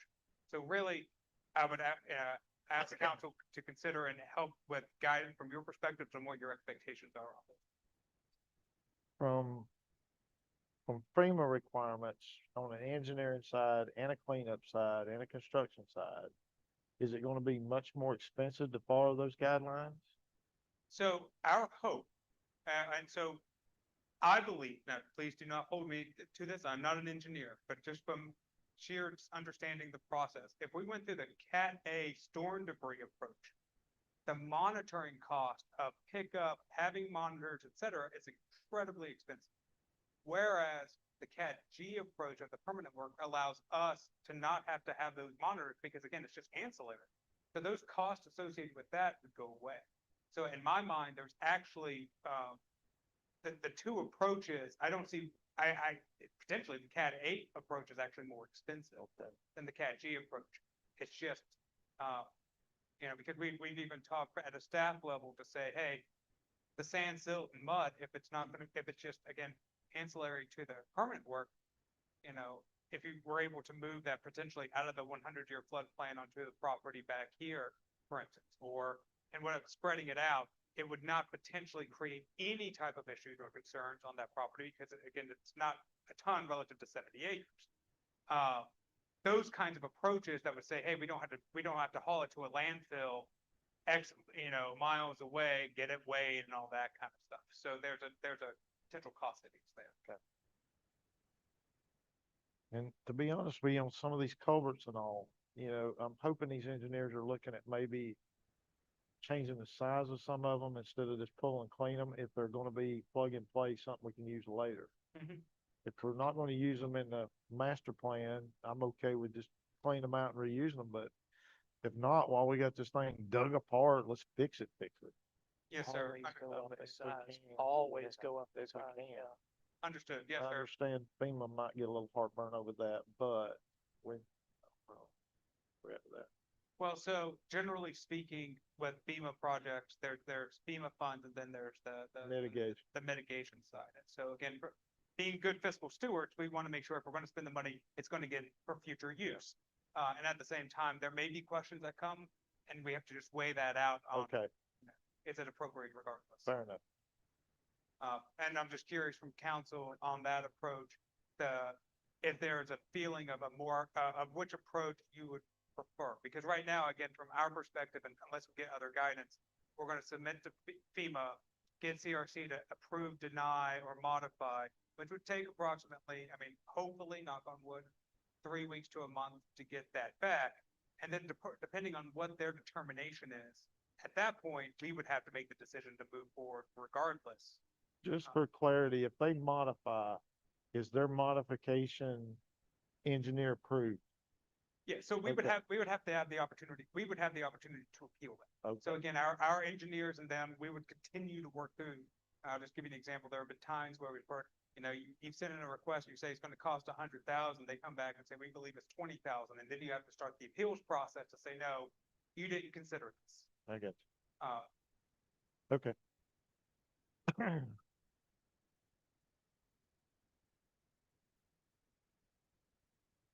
I would like to see us go down there, clean up, and then submit for a refund after.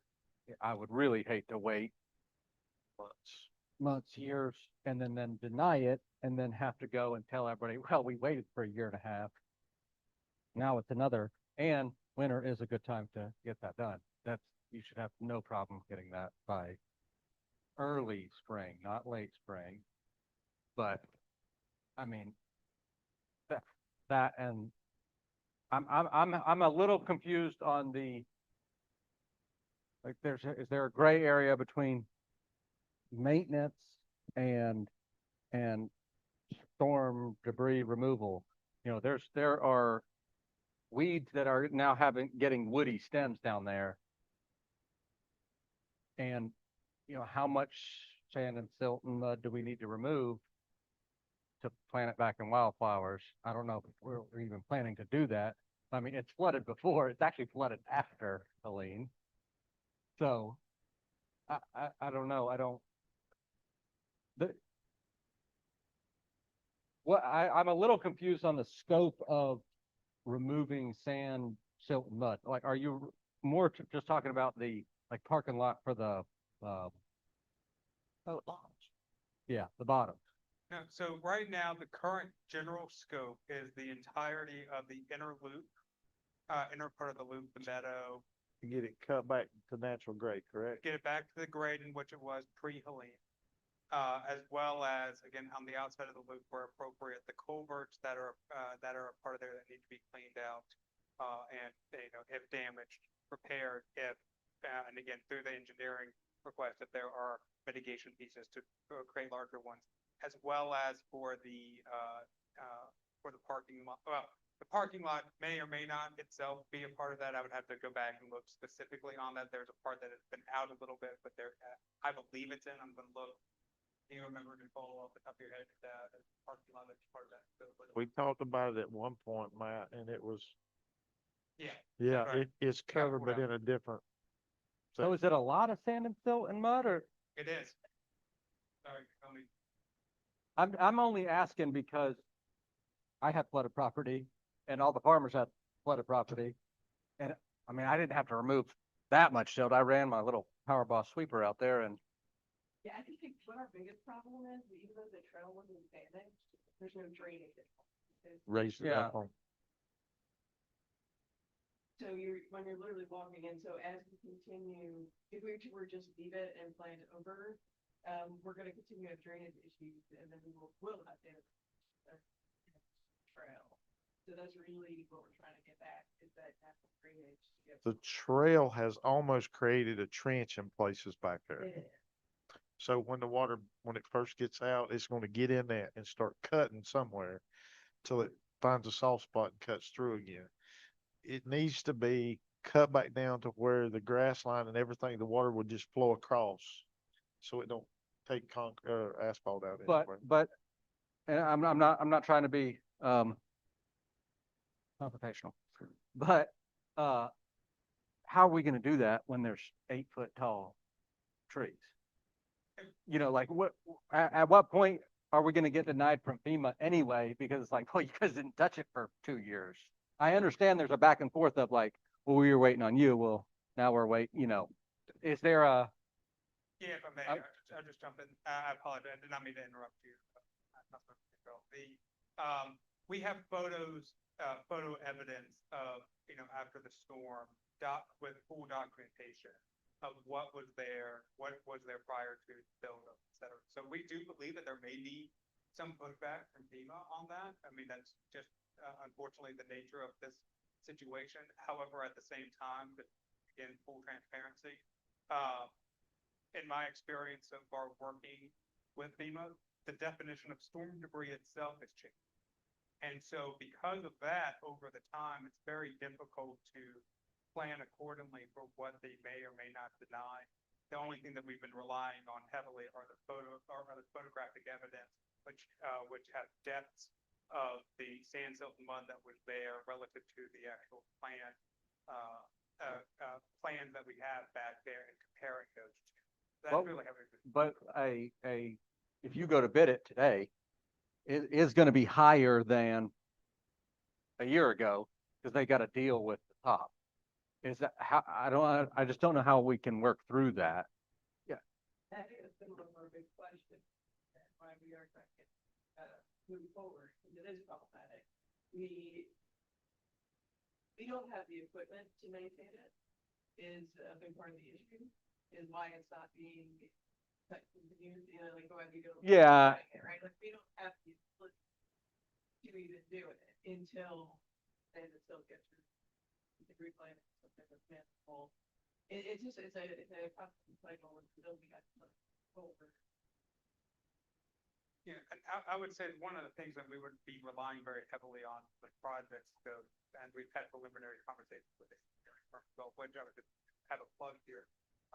Now, if as we're moving these very much closer to the I have the plan, and so very speak to people directly about the process. So now I can get some things on Facebook. It being able to, separate out, within the line item of the scope, essentially to say what those costs may be. So then again, there's a cost associated with clearing off the top relative to before, and FEMA wants to be able to argue against that coverage. I mean, it'd be unfortunate part that we have to cover. However, we hope that that won't be a barrier for consideration of those other elements because we separated that out. That's all different line items for the permanent work there. I know that's generally speaking, but that's kind of how we're looking through how to approach this. No, yeah, I'm happy to try to answer more questions. I think that's where we are aware, we are all too concerned about that, but we're going to do our best to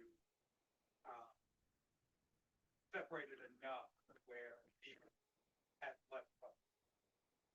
Me personally, I would rather have to tell people in the town, hey, we spent a little bit of your money and we didn't get a refund back, than, next summer be like, we're still waiting. That's me personally. Not saying, I think if it's truly millions of dollars and we need a D8 bulldozer, then maybe no, but does that make sense? Other thoughts that may, again, if there's a will of council as a direction, it again would help us. Again, there's that financial element to help. So, Sandra, where you at on this? I think we need to get it fixed as soon as possible. Same here. I don't think we're gonna get any money anyway, so we just need to do it. Damn, Let's do it. so by consensus on that, we're all on board to get this, go ahead and get this resolved, get it fixed. We'll submit. And, when the engineering firm looks at it, just ask them if it's an extra $100,000 to go and do it all the FEMA way, maybe we just do it the Mills River way. Cause we're a little bit leery, we might not get it anyway from what we're hearing. I mean, I'll talk to Chuck Edwards, ain't looking good. I appreciate that. We're going to continue to make sure that we'll be good financial stewards from the staff perspective. Okay. Okay. The other items that I just want to bring up there, we talked about culvert and drainage. Now again, for the SDR request, we are trying to build up those culverts and drainage that were part of this other project scope, as well as much as possible. We talked about Cat D already, Cat E, we did submit that to FEMA. At the time of this, we were thinking that the insurance review is now moving past that into quality assurance view. That's exciting for both things. $12, but it's $40. Cat F, as you can see, to be active, the whole sewer pump is very difficult. I think the same lightly, the whole filing over there, because it was very difficult to find the sewer pump. It didn't install, and I just want to thank her for all her efforts on working for that as well. And we'll be with that Cat F here. At the time, I said it actually now that part of the And saying that, would it be to our benefit at all as a town to have one of them purchased and in the shed on standby? I thought you have to have two in it anyway. But. Yeah. Oh, nice. Yeah.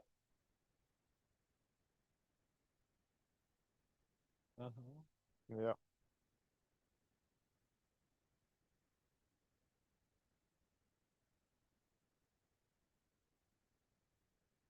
Are they both back in there in running order now, correct? Both. Is one of them or both of them new or just both are new? So I would say the town needs to look at that at some point in time as to having a replacement on standby, just in case, because that's bad. Bad. Do you guys exercise both pumps? You alternate, okay. The other thing, as I mentioned.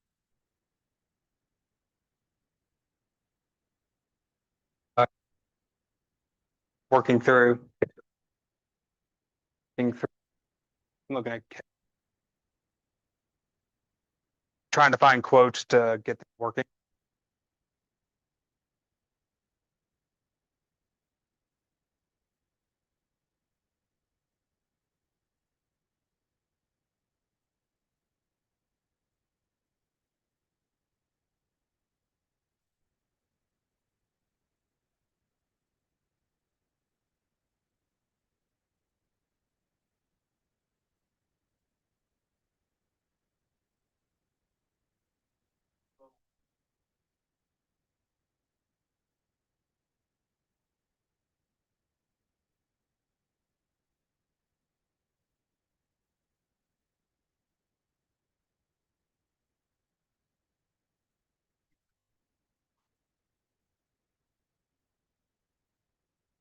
baseball field as well as baseball drainage. That has been, that has gone through, if you've been following the CRC approval process up until the point, that has been, I believe actually by the City Bar as well, has already been sent over to our partners over at Atlantic Side who are helping us to finalize that from the home as well.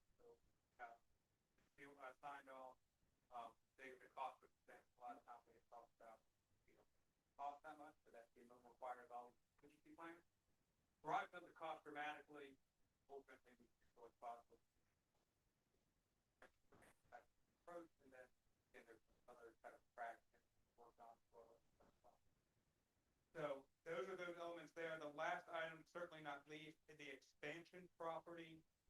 We did have a site inspection in Q1. I signed off on that site inspection today. So looking at the riverbank as well. But it couldn't quite. Could we get to the riverbank? We got a little bit of the riverbank, but then, and then the sinkhole as well. So that's working through that process as well. And then we're citing another site inspection for the remaining culverts in the next couple of weeks. We actually had an email today. So items are moving.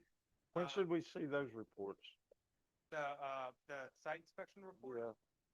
So typically the site inspection, I mean, I'm happy to provide them for you. Okay. Yeah, typically the site inspection report should have the manager sign off and say that they Have been done. that Okay. they've been done and that we agree generally with what the findings were. However, we can't always change and edit them through that process. Okay. Through the damage review process. So, I got you. our site inspection, our engineering part of those site inspections are different. And we'll make sure. That we bring Okay. those to you. Yes, sir. I guess. Can I ask two more questions real quick, Yeah, and then I absolutely. won't bring this up in the business? One, is it entirely too redneck to think that we can take the sand, silt, and mud and put them in these sinkholes? Goes away someday. Yeah. There's some old, I think where the pump water, like pipes up there, all blown out. That's what's causing.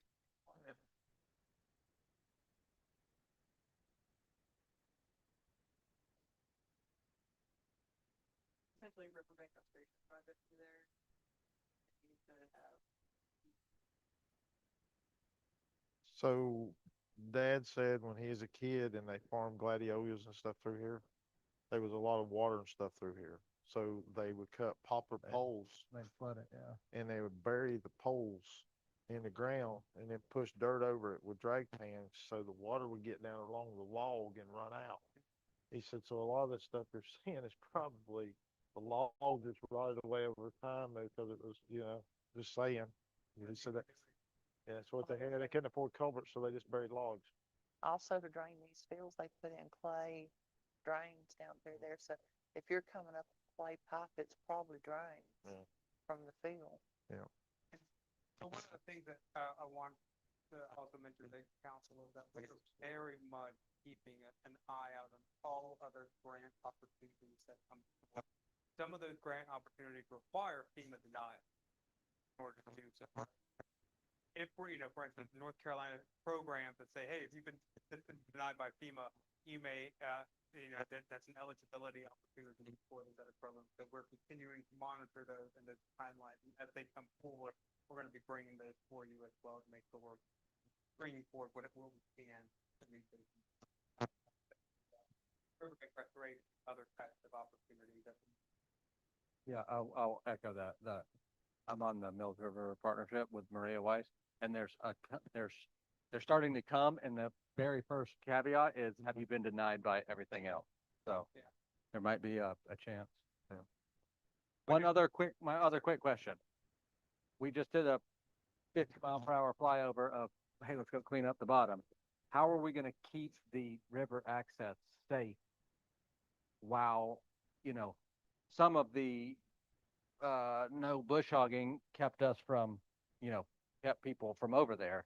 So is there a, If it's under construction, I would assume they will have to follow all safety guidelines by fencing it off, whatever, to keep people out of there. but that's not FEMA money anyway.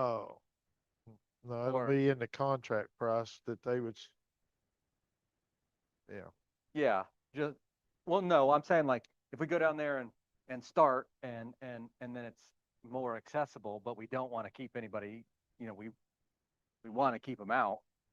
Is that another cost that we're just gonna have to eat essentially? It should be a portion, a line item of that. It'll Okay. be mobilization and then tear down at the end probably is where you'll see that money Okay. hid, I would think. Okay. Well, yeah, site control, Is yeah, is huge on the part. absolutely, yeah. Okay. And okay. just for clarification on the timeline, I heard you mention Councilmember Canfield to be able to move this incredibly quickly. The one thing, just because of the permitting process, especially working around the river and water access, those are some of the timelines that may slow down some of that permitting. However, again, moving as quickly as possible with the directive from council tonight will be try to speed that up. Yeah. Mike wasn't gonna get out of here scot-free tonight. So, if there are any other questions about this, please let me know. I'm happy to go into more details. If not, I'm happy to move on. Talking through other major projects and initiatives, one of the things that we started doing this year as a part of our budgeting process is to look at major projects and initiatives within each department over the next 5 years. We're starting to try to project when those should be coming forward.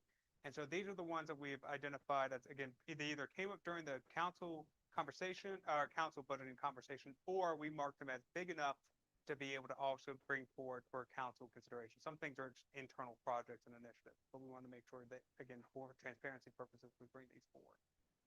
The first one, as you can see up here, updated phone system. It's budgeted $10,000. It came in under at 5160. It was completed thanks to Nicole and her hard work on that, and also with Brittany and others to make sure that the system that we have is going to be working and functioning appropriately.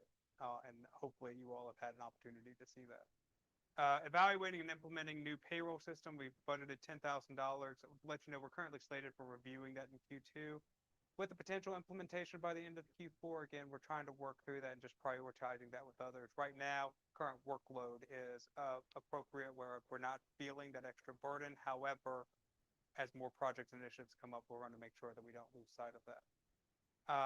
Evaluating and implementing emergency communication tools in coordination with our partners. This is really that conversation we had about radios and working with our partners. We had $1,000 slated, 423 is the final cost right now, and that's mostly from the Starlink. Now, again, that number may go up, especially if we have to do this subscription, get it started because of an emergency. However, the radios that we were projecting that we may have to put some cost down on have been graciously donated for us, and like I said, both and the 6 radios as well as for the 2 from Mills for fire rescue. AV system in the commons room, $6,500 right now. When we really started looking at this into Q1, we try to bring those temporary solutions in again from the back end to try to make these elements work. However, we are still looking for additional opportunities, and specifically around those standing mics. I know that I've had conversations with some of you all about those needs. Again, push button, it's green, go, red, bad, or vice versa, right? Like red is red hot mic. We got to focus on that and get something, or have a training session for all the advisory committees and the planning boards and all, to maybe or to wear them. I mean, we watch them. I don't know if everybody's the same. I almost get aggravated because, dang, man, I want to know what they're saying so bad, but I can't. Right. And it's something sometimes I need to know. As the mayor, I need to know this, but I'm like, what are they saying? I guess I could come, but then I try to stay away too, to do my due diligence on that, to let them make their own decision. But yeah, I mean, we need to, and I don't know what the answer is, but we gotta work on it. Yeah, no, it's still a priority for us. We were hoping that this was going to work. We know it's not. We know it's better, but it's not yet solved. So we have money set aside for it, and we have prioritized that for Q2. Communication tools for town outreach. That's the rave system. That was $4,500 slated. $3,500 is actually the annual cost. with $500 the one time to get started. That contract has been signed. And so we're starting the onboarding process. In fact, I have an email in it to start either tomorrow or first thing next week with a build out on our website and rolling that out. So I'm excited to bring that up forward at a future time. Community survey, there were $15,000 set aside for that community survey.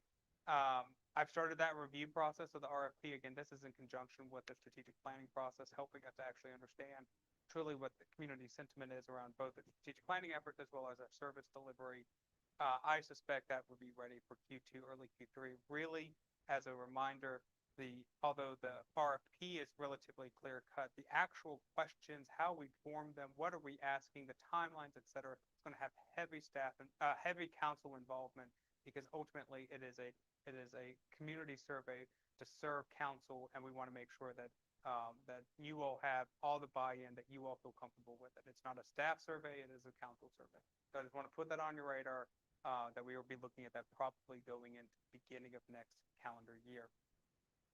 Council salary study, $0 on there, but it's still a council initiative, expected to start in Q3. Again, we have an election coming up in FY 2027, making sure that we have that offset a little bit, but we don't want to lose sight of it. That's why Q3 is starting that conversation. And then ultimately, the town hall painting and upkeep, it was put in the administration, as you've heard. Nicole has done a fantastic job leading this effort.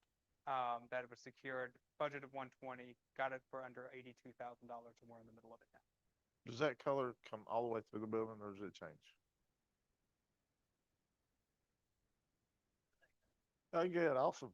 I would like it. I would like to just go on record as saying that I did not choose the colors on purpose.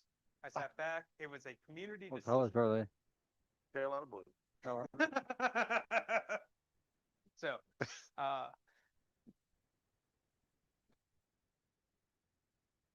yep. Exactly. Apparently. So, Mr. McCarran approved UNC colors. That would be 4. My name is on the final contract. Yes, I That guess. would be 4. Here from the Parks and Recreation side, I'm just going to go over it briefly. Obviously, Nicole is up there to talk through any specifics that you have, but park accessibility project, $0 budget in FY 26, but the final cost we wanted you to see is about $325,000. It was completed in Q1. Final payment from the grant is, we're still awaiting for that. So we're excited for that money to come in. The space needs assessment and town hall, this is something that was identified.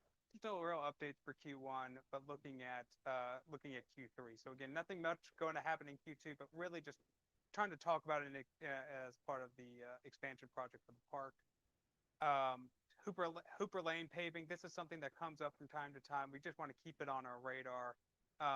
Again, it may move to admin because it doesn't necessarily, we've talked about this, doesn't necessarily fall within Parks and Recreation.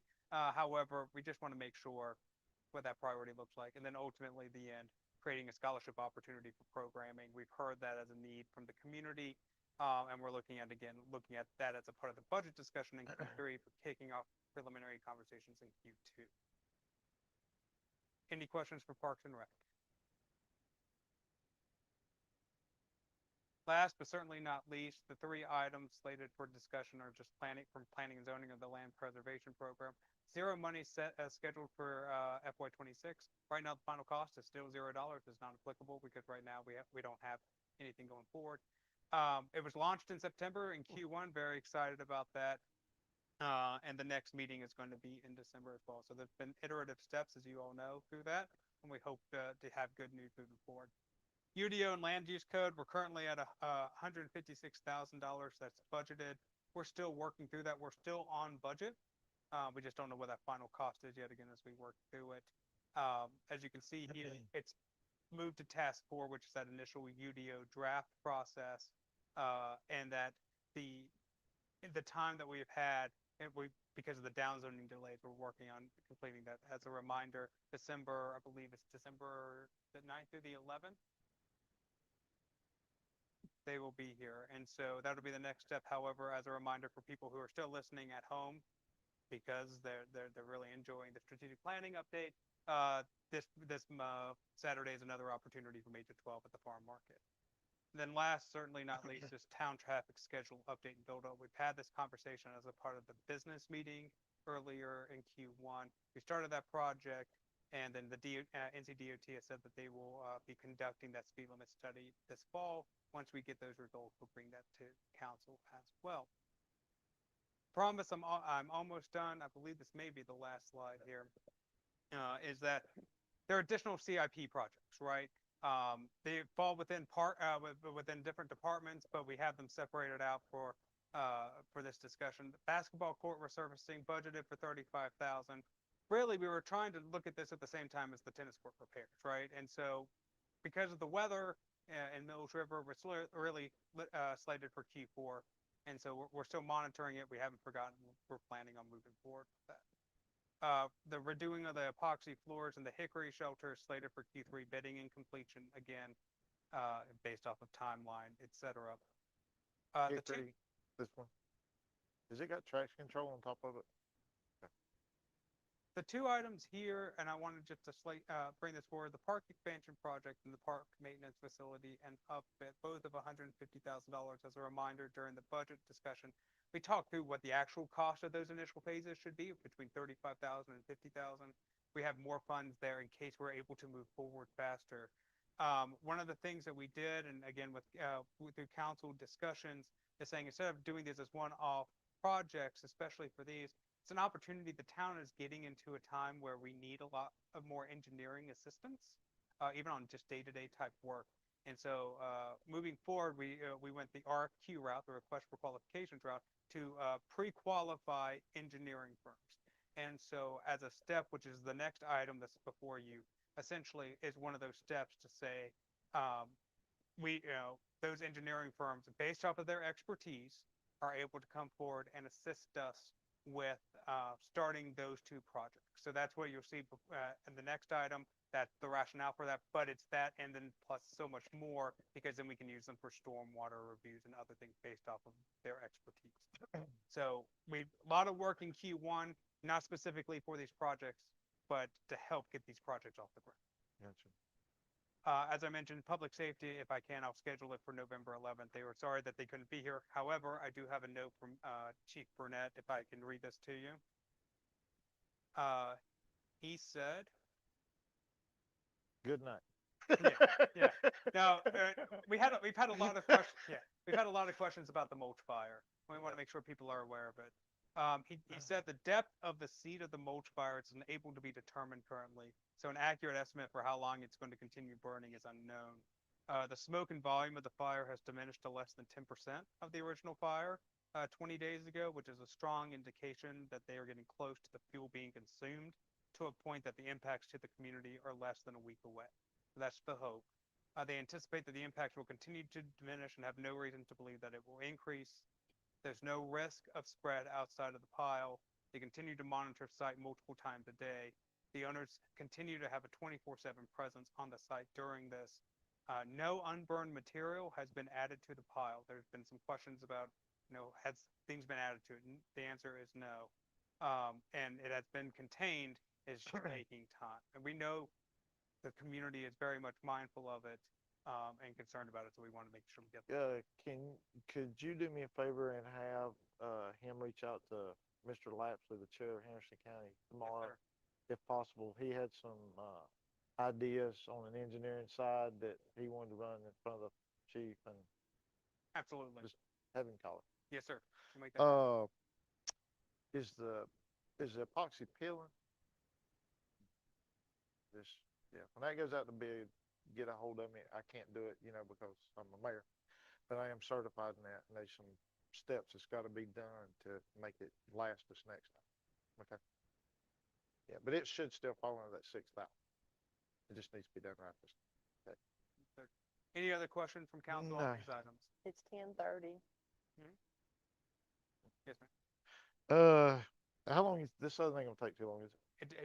It's council's consideration. I mean, I don't believe so, but I'm gonna make sure you're comfortable. But there's could be a use for these guys in the near future before we even meet again, possibly, or not? Possibly. I That's mean, what I'm yeah, saying. we're finalizing the contracts right now. There's no presentation for you all. It's merely just answering any questions you have about on-call engineering services, process, questions. I mean, I understand 100%. I've actually had some of them come and, talk to me about being on call here. So I understand it pretty thoroughly now, and I'm comfortable with it. I have no problem with it. It could be a money saver to the town, the way I look at it. Fair enough, Jeff? That's right. Absolutely. Okay, Money and time. Time is money too. yeah, but everybody don't work for the same money for the same amount of time. Yeah. And I'll just briefly mention, since we're on that, it's truly because we do get the fee sheets from them. And so it's based off of the fee sheets that are a part of it. We look at expertise, and it allows us, in case there's an emergency, for us to be able to react quickly instead of putting something up to bid. So I make the motion to authorize the town manager in coordination with the town attorney to finalize any minor modifications to the contracts as necessary and to execute the on-call engineering services agreements with the firm selected. I need a second. I'll second that. Any discussion on it? Hearing none, all in. I did, Oh, okay, earlier. Yeah. Okay. All right, all good? Yeah. Any more discussion? All in favor? Aye. Any opposed? And none. Okay. Thank you all. Okay. Anything pressing on that business meeting at all? Is it, End this meeting and then yeah, we got to end this one. I'll Somebody make, adjourn us. we end this meeting. Not second. All right, you made the motion. I seconded. Sandra second. All in favor, we adjourn our regular meeting. Aye. Are we entering into the business meeting? I'll make a motion, we enter into the business meeting. Okay. I'll second it. All in favor? Aye.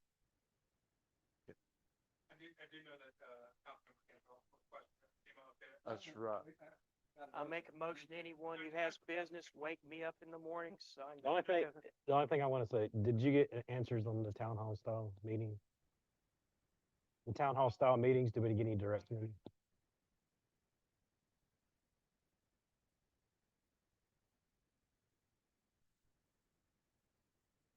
Two major items, one is timing, and then setup. Yeah, where it would be at, yeah. So right now, it's currently slated to take to the fire rescue to help with their station update. The date are not yet set, the time of the day. I'm sorry, the day of the week, the time of the day, and then the format. Those are the three elements. I need guidance. And those would be quarterly? They're currently slated for quarter. Now again, these are for you all as well, so you all get to determine this. It could be like Hendersonville, council conversations, they all put those within about a few months of each other. This one I thought may work because it's up with it. I'm fine with it. I think it's a good idea. I think we ought to go out into the communities, Yeah. make it a lot easier for people to Yeah. talk Especially with with us. the UDO process. Yeah. I like evenings. And, while we're into this UDO stuff, everybody listen, council listen, mostly council. We're on a timeline. So as we're getting this information, really study it, really think about it. If you got any feedback, give it out. Give it to Malachek, give it to Matt, give it to somebody. So if it needs any modification, because we're gonna run out of time. And we're gonna have to click the trigger here, early, late spring.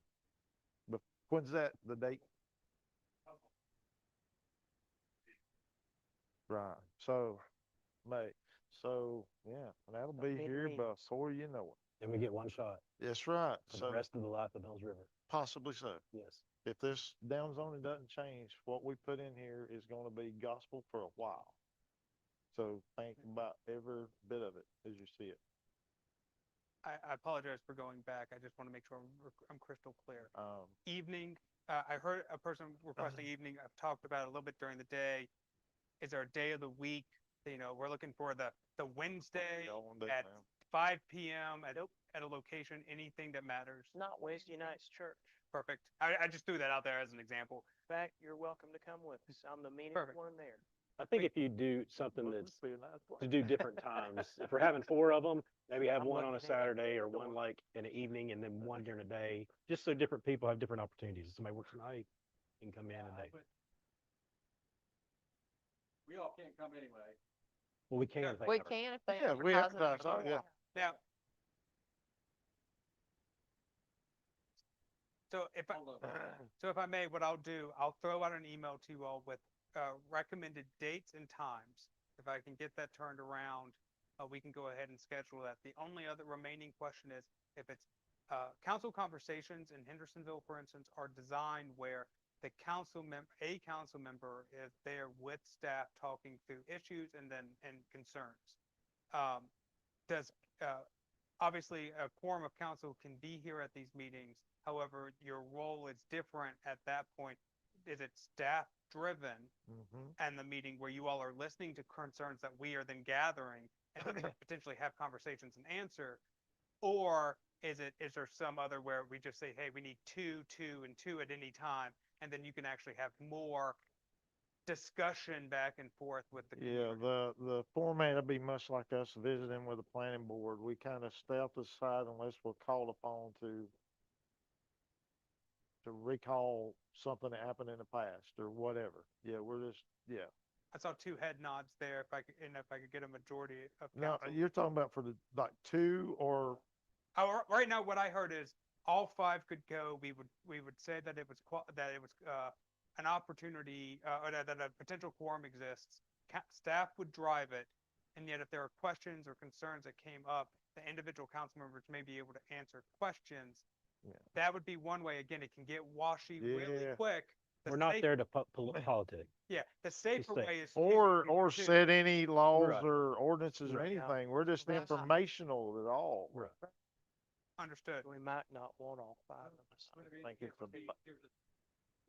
then there's no obligation to anybody getting in any trouble. Set various times and Sign up we for all them. say, well, I can go here and I can go here. I like that better. Yeah, Okay. So, that sounds good.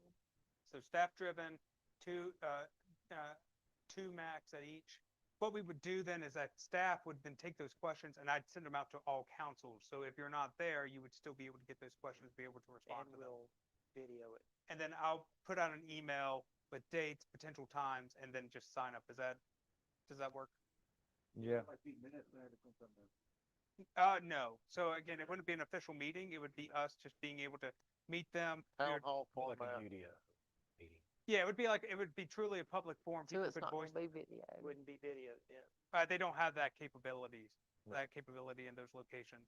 Like I said, it's truly just, it's supposed to be, at least the current thought process, and Councilmember Campbell, you and I had these discussions, I think, at the beginning of this as well.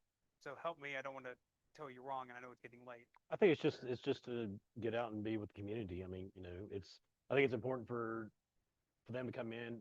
We all can be there, or two of us, just so they know who's representing them. I mean, half the people in Mills River probably don't even know who we are. I mean, you know what I'm saying? So, and obviously the demographics of Mills River are changing. People are moving in, so we got to know them, and the quicker we can get to know them and acclimate them to the Mills River way, as Shannon says, then Well, and they'll come out. They're more likely to come out in a neutral setting Right. too. Yeah. They're not so much worried about having to get up here and be videoed and all this. They're liable to, And now there's some stuff getting stirred up, and they want to know. Some want to know, and that's a good thing. and we can change the format as we go. Sure. We find out. Oh, yeah. Yeah, Yeah. it'll grow. The Yeah. substations are kind of in different districts as well. We could have it as an at-large and whatever district is there and have that as the first. And how are you What? going to try to publicize this? Just via the Facebook and our website, or are we going to reach out to any kind of media or? Yeah, we would push it through all of our normal channels. Again, because of the timeline now, like under normal circumstances, I probably would have said it at the beginning of the meeting here because we had so many people in the room. It may be that we announce it November 11th and we push this one back to the, before Thanksgiving, obviously, but around that time. Yeah. Or 13th. I think we say that at the beginning of the next meeting, because there's a lot more people watching this than ever before. Agreed. Just by the turnout tonight. You better bet if this many showed up, they was, what, 2 or 3 times probably watching? Oh, wow. So, Yeah. yeah, they're Well, watching. Well, the goal will be then to finalize all of this by the November 11th meeting, hopefully be able to push it out through those channels to get that going and make the true announcement the November 11th meeting. Perfect. Does that work? Yes, sir. Thank you all. Anything else? Thank I you. second. Yeah, all right. Here. All in favor? Aye. Aye.